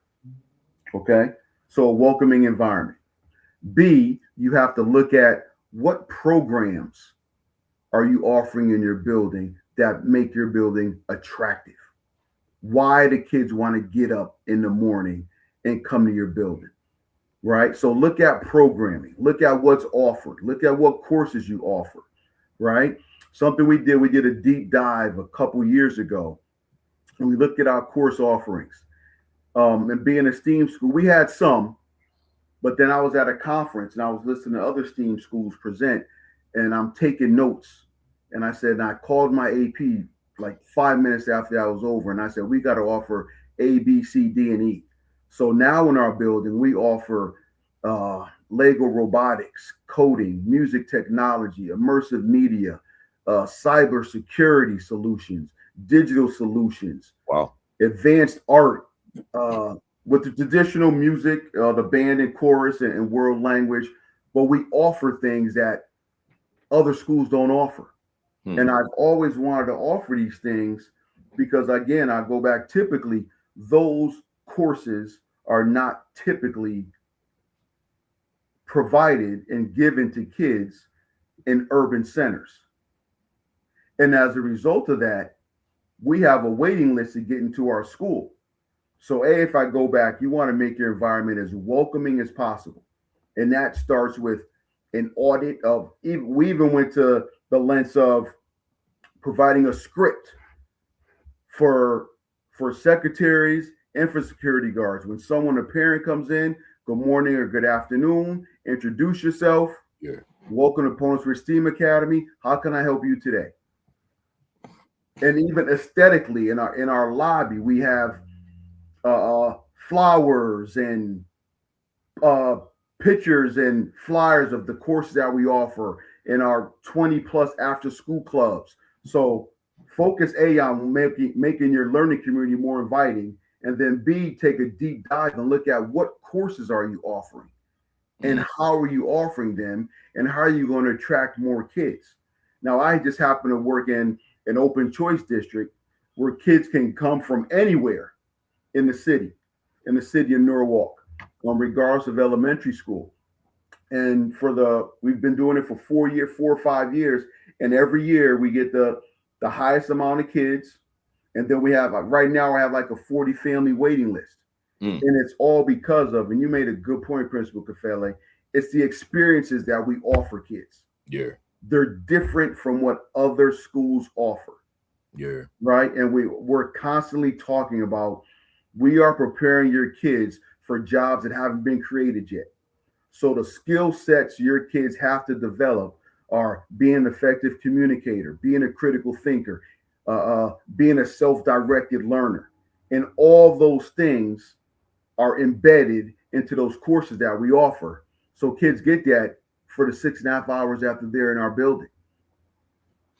You know, that word experience, that's part of my Mount Rushmore of just words, not jargon, but words that I use in education. Because experience is everything. You know, you and I, we go to a game, or we go to a show, we go to a restaurant, you know, we go to a store. And the question I always have to myself is, what was the experience of being in this place? And was it worthy of me coming back a second time? So with school, what is the experience of walking into this building and being in this building? Do I feel emotionally safe in this space? And can I be me? You know, it's you know, there's a whole workshop I do around that, and it to me it really matters. Like, you use the word welcome. Well, do I feel welcome here? Do I feel like I belong here? Right? Are the dynamics in this school such that, yes, I feel welcome in this space. I feel like I belong in this space. I feel valued in this space.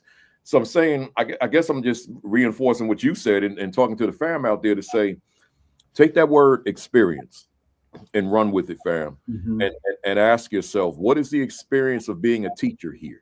What is the experience of being a student here? What is the experience of being anybody in this building? Is it a good experience? Is it a magical experience? Is it a memorable experience? Is it something that I treasure just being in this space? It matters. So I appreciate you saying that, which just open up a door for me to say give my 2 cents to it as well. Good stuff. Let's keep moving. We're talking middle school. We're talking your school. You know, you set goals in your school, increasing the number of Black and Latino students in gifted and talent programs, which is honorable, while increasing the number of female students in the accelerated math program. My question is a two-parter. The first part, the answer is probably obvious, but I'm still going to ask it. The first part is, why did you put an emphasis there? And secondly, are you meeting the goals or coming close to meeting the goals? Where are you standing right now? Well, we looked at data, and we took a deep dive and looked at the demographics of the students in our gifted and talented program, and we realized that the data was not matching our student population, our student demographic. So one thing I will share as an aside, if you ever want to change something as a leader, we always say you've got to get a spot at the table. You need a spot at the table so your voice is heard from a different lens. All right. So I was asked to join the Gifted and Talented Redesign Committee in our district. And I said, absolutely, I'm going to do it because I want to change. I want to have that voice to help change some things. And traditionally in our district, if you took a test in third grade, if you didn't get it in third grade, you were excluded, right? So, in going to these meetings and sitting on these committees, we actually changed how and when kids can be nominated and go into our gifted and talented program. So, with being part of that committee and with some other voices, we said we should give kids the opportunity uh, two other times during the school year, because it's just not fair for a kid takes it in third grade and then that casts them out for the rest of their career in that district, right? Being gifted and talented. So we made a shift and we started identifying two different times during the year in which kids can be accepted, and B, we actually changed the battery, right? We changed the assessment that was being given, because the assessment that was being given was more Eurocentric, and kids of color did not have the experiences and access to respond to those questions. So we changed the battery, and as a result of that, right now in my building specifically, where I have a large Hispanic population, our gifted and talented program is more than half Hispanic students currently. All right, and we took that same data dive and we looked at accelerated math. And actually, I was doing a tandem with one of my assistant principals, Mr. Byron. We went to the accelerated math class, and as soon as we stepped out, we both looked at each other and we both said at the same time, Principal Kafele, did you see what I saw? We weren't talking about instruction, we weren't talking about assessment. And we both said, there's no females in that class. Mm. And so right then and there, that became one of our school-wide goals. And when I say school-wide, it's talked about openly. Like I said, I'm not one to hide behind the frame. I stand in front of faculty and I say, we need more Black and brown kids in our gifted and talented program. We need more females in our accelerated math program. And I think what sets us apart, again, is that once we said we're gifted and talented, that we were going to have those nomination windows twice during the school year, we don't wait for the next year to put the kid in gifted and talented. We have that assessment early in the year in September and October. And if kids' schedules need to be changed, they change right now. We change them right now. So if you fit that criteria to go into gifted and talented or accelerated math because they're aligned with our district benchmarks, our BOY benchmarks in September, we changed about 80 kids' schedules in October. So they can get into gifted and talented and accelerated math. But again, the systems and structures were in place that I was able to tell our school counselors, and maybe the first week of school in late August, listen, we all know BOY testing is the first 2 weeks of September. Be prepared to make a lot of shifts in student schedules. Be prepared to do that. So I front load that information to the school counselors. So when we get that list of who's now into accelerated math, they shift right now. But our schedule, again, is aligned, Principal Kafele. If you're in Common Core Math Period 3, we have we have an accelerated math Period 3 as well. So it's a quick shift. So that's, again, putting those things in place and putting kids in place to be successful, to help their trajectory when they go to high school. Yeah. Right. So they can get to that calculus 2 as a senior and make themselves more marketable. Yeah. Wow. So it's all embedded in part of this larger picture, right? And increasing a kid's potential, not just in the middle school life, but also setting them up for success as they go into high school. Setting them up for success. That's key. I love it. I love it. You know, before we go to the talking points right quick, just tell us briefly, talk to us about Everyday Counts and Walkthrough Wednesdays. Everyday Counts, which I'll just add this part of a culture in which students and staff embrace every day as a life-changing opportunity. So just tell us a little bit about both Everyday Counts and Walkthrough Wednesdays. Okay. Everyday Counts is one of our school mottos. We have Everyday Counts. We have We have to come into our building every day and be positive, purposeful, and productive. But every day counts is one where the wording says exactly what every single day counts. Again, we open the doors at 8 o'clock and the kids dismiss at 2:50, right? Every single day counts, every period counts, every class period, you are going to be held accountable. Every single day. We can't miss a day. Our kids and our kids in sixth grade, Dr. Principal Kafele, they come in, a third of them are perform below grade level standard. That's why I highlight that PSAT in eighth grade. So from sixth to eighth grade, we're doing something in our building where we're giving kids access to grade level standards. We're not watering stuff down. We're raising that expectation. We're setting the standard, meeting it, and then exceeding it. So you can have this picture of a kid in sixth grade, but by the time they're in eighth grade in the fall, we take PSATs, that kid is outgrowing our district, the state, and other eighth grade kids in the nation. So that everyday count culture permeates every single day. Wow. It really does. Wow. And if I go through walkthrough Wednesdays, I said, it's something I started pre-COVID, and I'm the only school in the district that does it. We do it the first Wednesday of every month. And I've always said, if you want to change a narrative in your building or increase an already existing narrative, you have to get people into your building in real time. And I'll tell you this, PONUS wasn't always what PONUS is today. PONUS was a low performing, people ran away from PONUS, didn't want to come to PONUS, paid to go to private school, to go to not to come to PONUS. Now we flip that on its head. And I think a key lever that was pulled was having families come in real time from 9 o'clock to 10 o'clock in the morning, having a walking, talking tour with the administrative team and seeing the experiences that we could give your kids. And then slowly but surely, the narrative started to change. PONUS isn't that bad.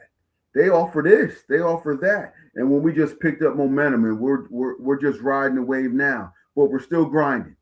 We're still grinding because we got to change the lives of kids. Talk to us about the kind of feedback that you get from parents and other stakeholders during those Wednesday walkthroughs. Oh goodness. I'll tell you, wow, we heard so many different stories about PONUS, but that's not the case. They say because we're the only school that does it, that they have a really good feel of what their kid will experience when they're here. And I tell them that the only people that know, the staff know, but the kids don't know. I want it in as real as possible, right? I can always, invite you in at 3 or 4 o'clock when it's quiet and, everyone's gone. It's going to be great. But the parents say that they really appreciate coming into the building and the administrators taking an hour out of their day to actually have a walking, talking tour and go into some of those classrooms and see what kids are actually doing. So the feedback has been great. It's been phenomenal. Yeah. To the fam out there, every day counts. And walk through Wednesday, they're worth exploring a little bit further. Take a look at them. Let's go to the talking points. You gave me 3, and we doing good on time, fam. Okay. Let's see. Let me read this one to the fam. It said equity and access. All kids can achieve great things when exposed to opportunities that align to their interests. All I want you to do is break that down for us. Okay. I am a firm believer that all kids, regardless of socioeconomic background, race, ethnicity, can reach great things and do great things when programming and courses are aligned to what they're interested in, and not just a canned generic version of what computer tech looks like. I'm a firm believer that kids have to see themselves in text. They have to see themselves in real world problems, and then they're more engaged in that task in the classroom. And I'm a really big proponent of providing all kids with equity and access. My building happens to be 90% students of color, so they're going to get that equity and they're going to get that accessible point, but so are every single kid in that building, every single kid. Right. So last year I finished with 670 kids in our building. And of those 670 kids, I had 65 white kids of 670.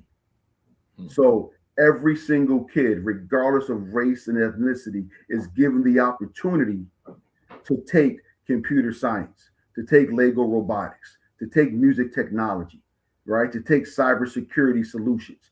Every single kid. And again, we're providing opportunities for kids for jobs that haven't been created yet. Yeah, haven't been created. So the bottom line is, to the fam, equity is happening in that building, and thereby access. The two words go hand in glove. Access is occurring, right? But that's leadership. That's the intentionality of leadership. Let's go to this next one.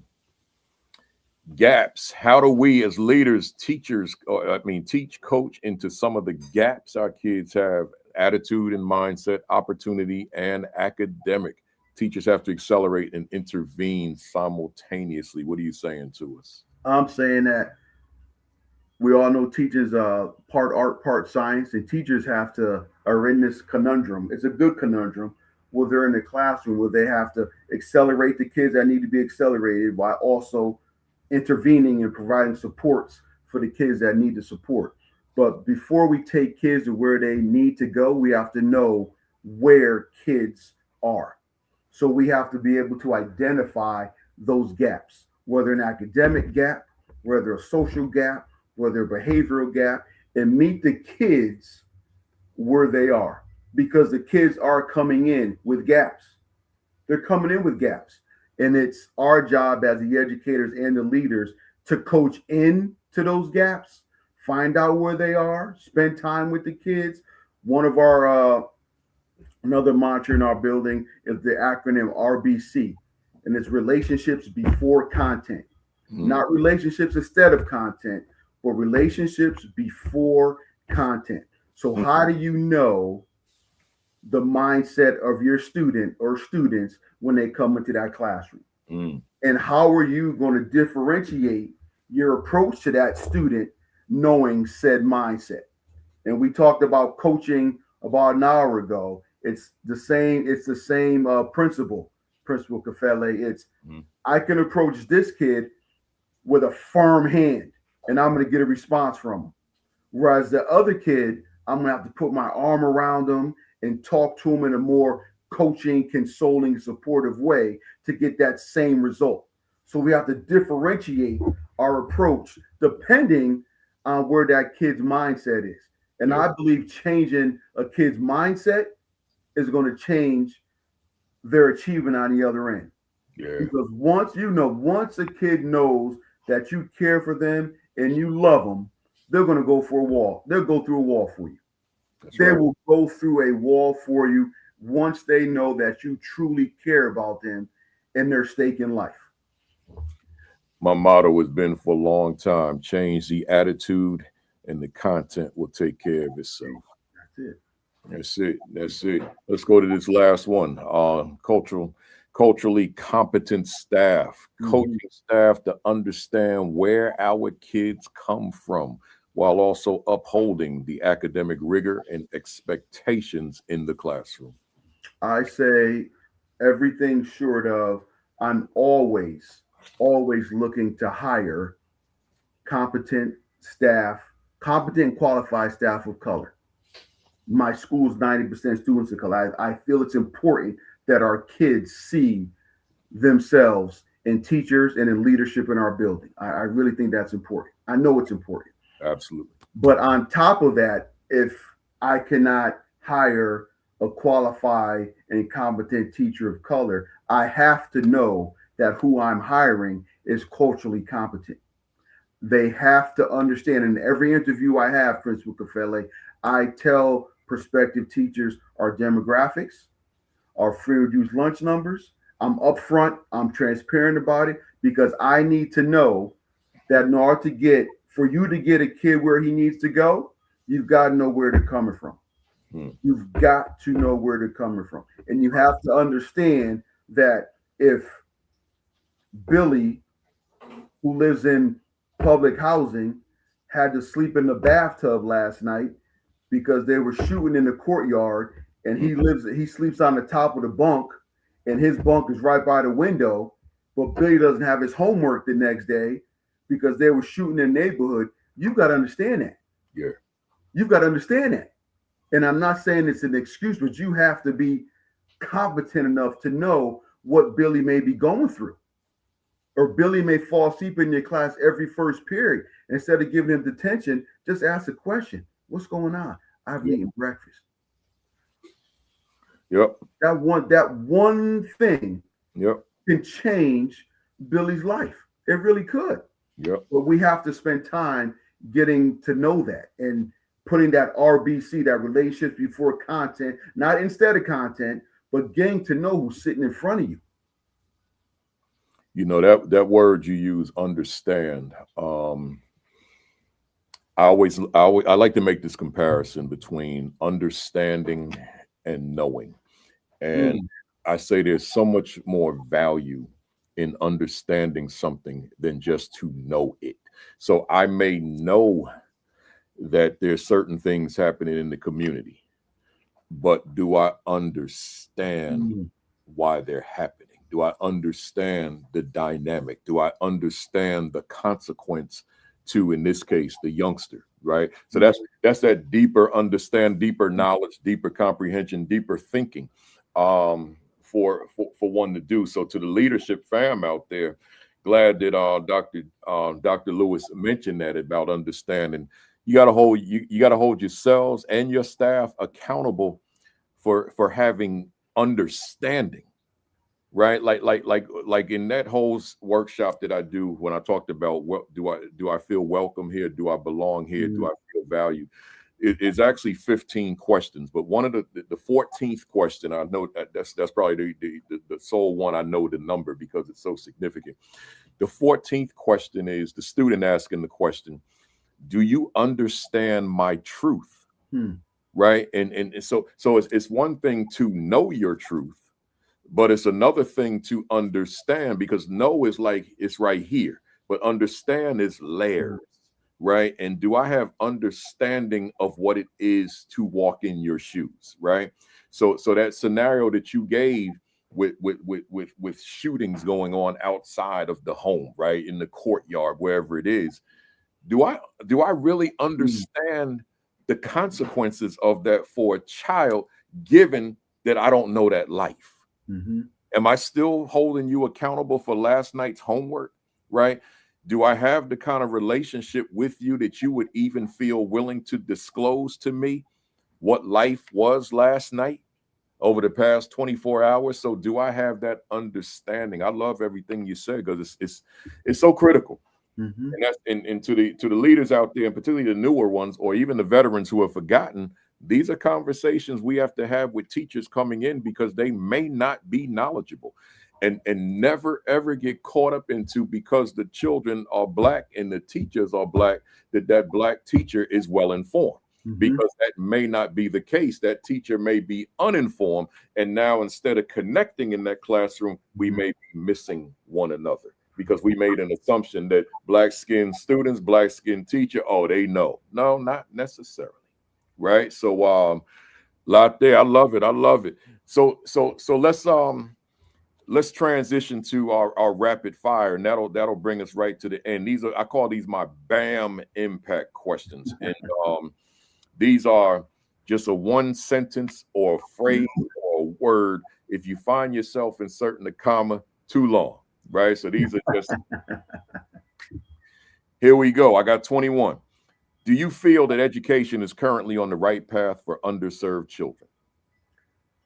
Yes, I believe it's on the right path, as long as the correct leaders in place to facilitate that path. Love it. Do you feel that true equity can occur in America's schools for Black, brown, and other underserved students? Absolutely. That's similar to the first question. Yes, if the right leaders in place and has an equity-driven practice, absolutely. Does Dr. Damon Lewis's work contribute to the progress we desperately need? Yes, it does. It contributes to the progress for Black and brown underserved students, as well as future Black male administrators and female administrators. If you could do a reset on your life, would your line of work be different or the same? Absolutely the same. Why do you continue to do this work? Because I love the work I do and serve the population that I serve. What fires you up within the work you do? Just an internal drive to consistently improve and get better. What do you dislike about your work? Sometimes the long hours. What has been your greatest victory in your work thus far? Being named the National Middle Level Principal of the Year. What has been your greatest mistake in your work thus far?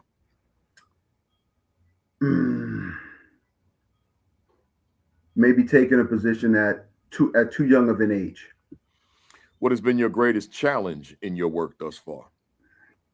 My biggest opportunity to grow is continue to be reflective and look at what I've done in the past while also looking what I can do in the future. I was waiting for you to use that word opportunity. I knew no challenges. No challenges. That word challenge. He ain't gonna answer that like that. Are you proud of your first year as an assistant principal? Yes, I was. Are you proud of your first year as a principal? Yes, I was. Yes, proud. Who inspires you in your work? You inspire me in my work, Principal Kafele, as well as my dad, who's no longer with us. He was an educator as well, and my coach in high school. Wow. What book might you recommend for the fam out there this afternoon? Other than every book that you've written, Good to Great by Collins, and Great by Choice by Collins as well. Yeah, I saw that in your bio too. What do you want to accomplish that you haven't accomplished yet? I want to reach for all my kids. I want to be 100% proficient on state testing assessments. I love it. Are you satisfied with where you are professionally? Yes, I am currently. Is there another gear to your leadership, or are you at peak performance now? No, there's definitely another gear. What would you say to an AP out there who continues to face closed doors to the principalship? I would say to continue to keep grinding. Use the acronym GROW. Be gracious and grind. Be respectful and responsible. Be open to and willing to try new opportunities, and be willing to win. What is important now? Love it. What would you say to a leader out there who's lost their leadership passion? To go back to find where that spark that first pushed them into leadership. What would you say to a leader out there who's lost their leadership confidence? To spend some time with a leader that you highly respect, that can help you reassess that confidence level to get back on track. And lastly, if Damon C. Lewis was a word in a dictionary, what would be your definition? Fighter. That's a good one. Hey, let me be the first to applaud you for your work. My wife is applauding over there too. And job well done, not only here, but the work that you do is phenomenal. And obviously, thank you. That designation, National Middle Level Teacher, Principal of the Year, and Connecticut Middle Level Principal of the Year is phenomenal. To the fam out there, you know how we applaud. I see you started already, but for the fam that don't know, or even the newbies, the way we applaud our guests, we simply give them our favorite emojis. Or y'all started a while ago. I appreciate that. Yeah, we just give the guests our favorite emoji. So if you haven't started, just give them, if today's session, I always preface it by saying, if it resonated with you, if it was good content for you, if it was useful, if you could infuse it into your practice, then give us those emojis. And I'll just use mine. Got my Louisville Slugger. I actually got two of them over here, and you hit it out the park. Man, a grand slam every time you came to the plate. Buck O'Neal style, who played the City Monarchs, right? Yeah, and then you pitched like Satchel Paige. Good stuff. You do any consulting, speaking, anything of that nature? No, I'm looking to get into it. I really am. I've got a story to tell. Well, let the folks know how they can reach you.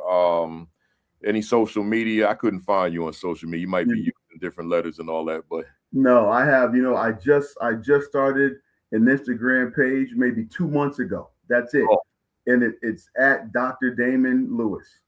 Oh, okay. That's on Instagram. Yes, I put the that's doc. all I have. Couldn't get it. Yeah, well, I tell you, having that designation, have they had you go out and do any speaking under the Principal of the Year category? NAS has not.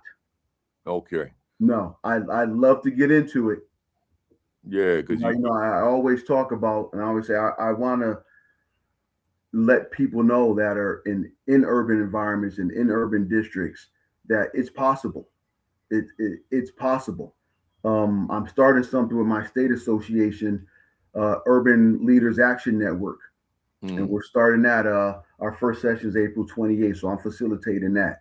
So we're getting as many urban leaders from Connecticut into one space so we could talk about, common plans and opportunities to grow and the things that we face, because it's different. It's a different challenge. It's a different style of leadership in some ways. So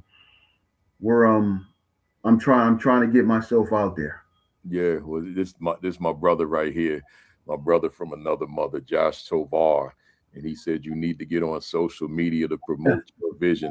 So I'm gonna holler at you offline right when we close out. So don't leave when I sign off, so I can give you some ideas. Yes, sir.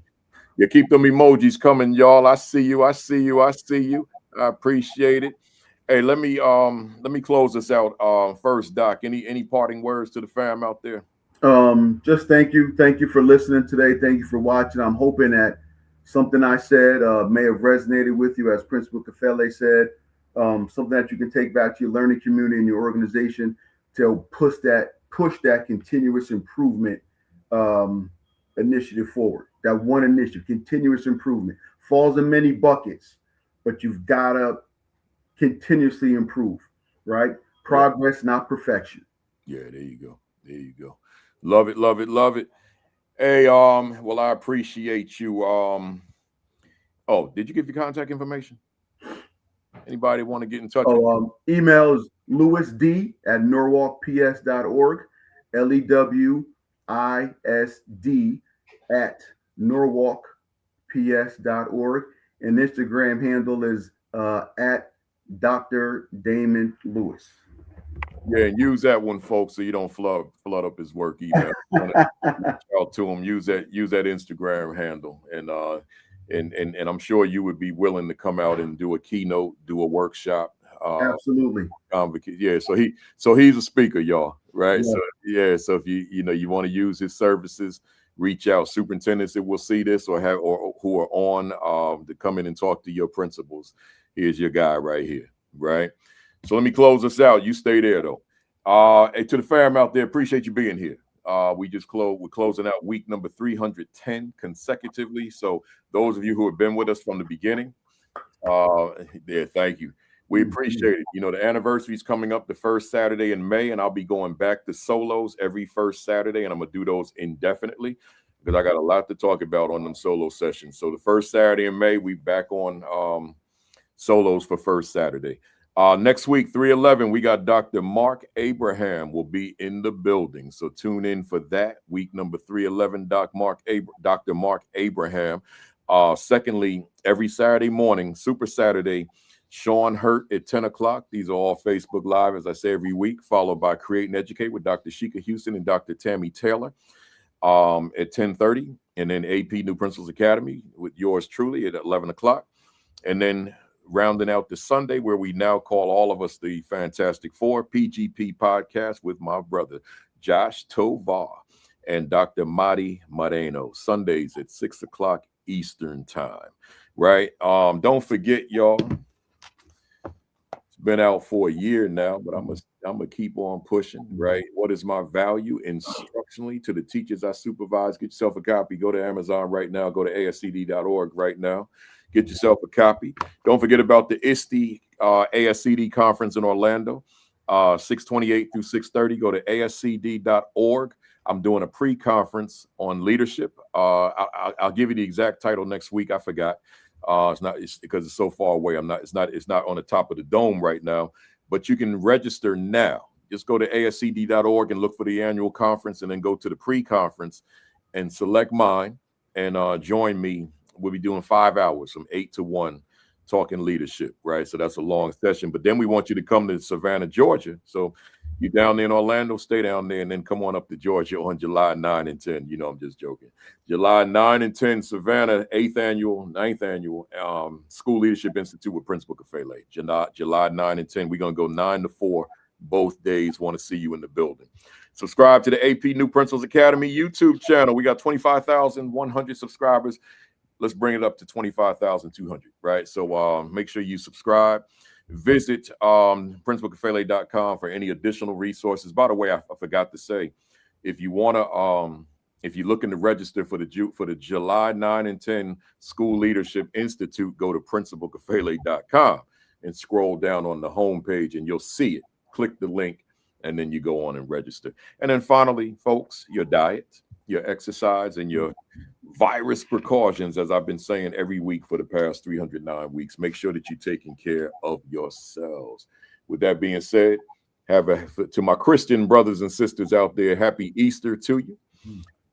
If you missed the monologue, go back and watch it. I think it was powerful. In fact, if you missed anything beginning my talk about Jackie Robinson, which I'm rocking his Negro League jersey and hat, go back and watch that as well. It'll be right here. Whatever platform you're watching now, it's right there, right? But I'm going to extract it, as I always do, and make it a separate reel for Instagram and Facebook in a few minutes. Other than that, have a great week. Have an extraordinary week. Have your best week yet. You know how we do it. Peace. Flip it. Peace. Thumbs up. Cock that fist back all the way and count to 3. 1, 2, 3. Bam! I'll see y'all next Saturday for week 311. Let me close out by putting that video back up for those of y'all who are still here, because y'all know it's fly, man. That's old school. Y'all know it's dope, man. Y'all check this out one more time. Here we were in the early stages of a pandemic, something that none of us had ever experienced in our collective lifetime. I knew we'd be back on our feet at some point, but in the interim, I still wanted to speak to audiences, but particularly to assistant principals. Knowing that my social media platform was large and was closely associated with my work, on the first Saturday in May 2020, I launched the virtual AP Leadership Academy. The intent was 18 weeks only, but as many of you know, we are years in with no ending in sight. We are now the AP and New Principals Academy, as many of the assistant principals from the original virtual AP Leadership Academy became principals. If you're new to the platform, welcome. If you're a leadership veteran, this platform continues to be relevant for veterans in principal leadership, assistant principal leadership, and aspiring school leaders. With that said, it's time for today's session. I had to show y'all that one more time. Deuces.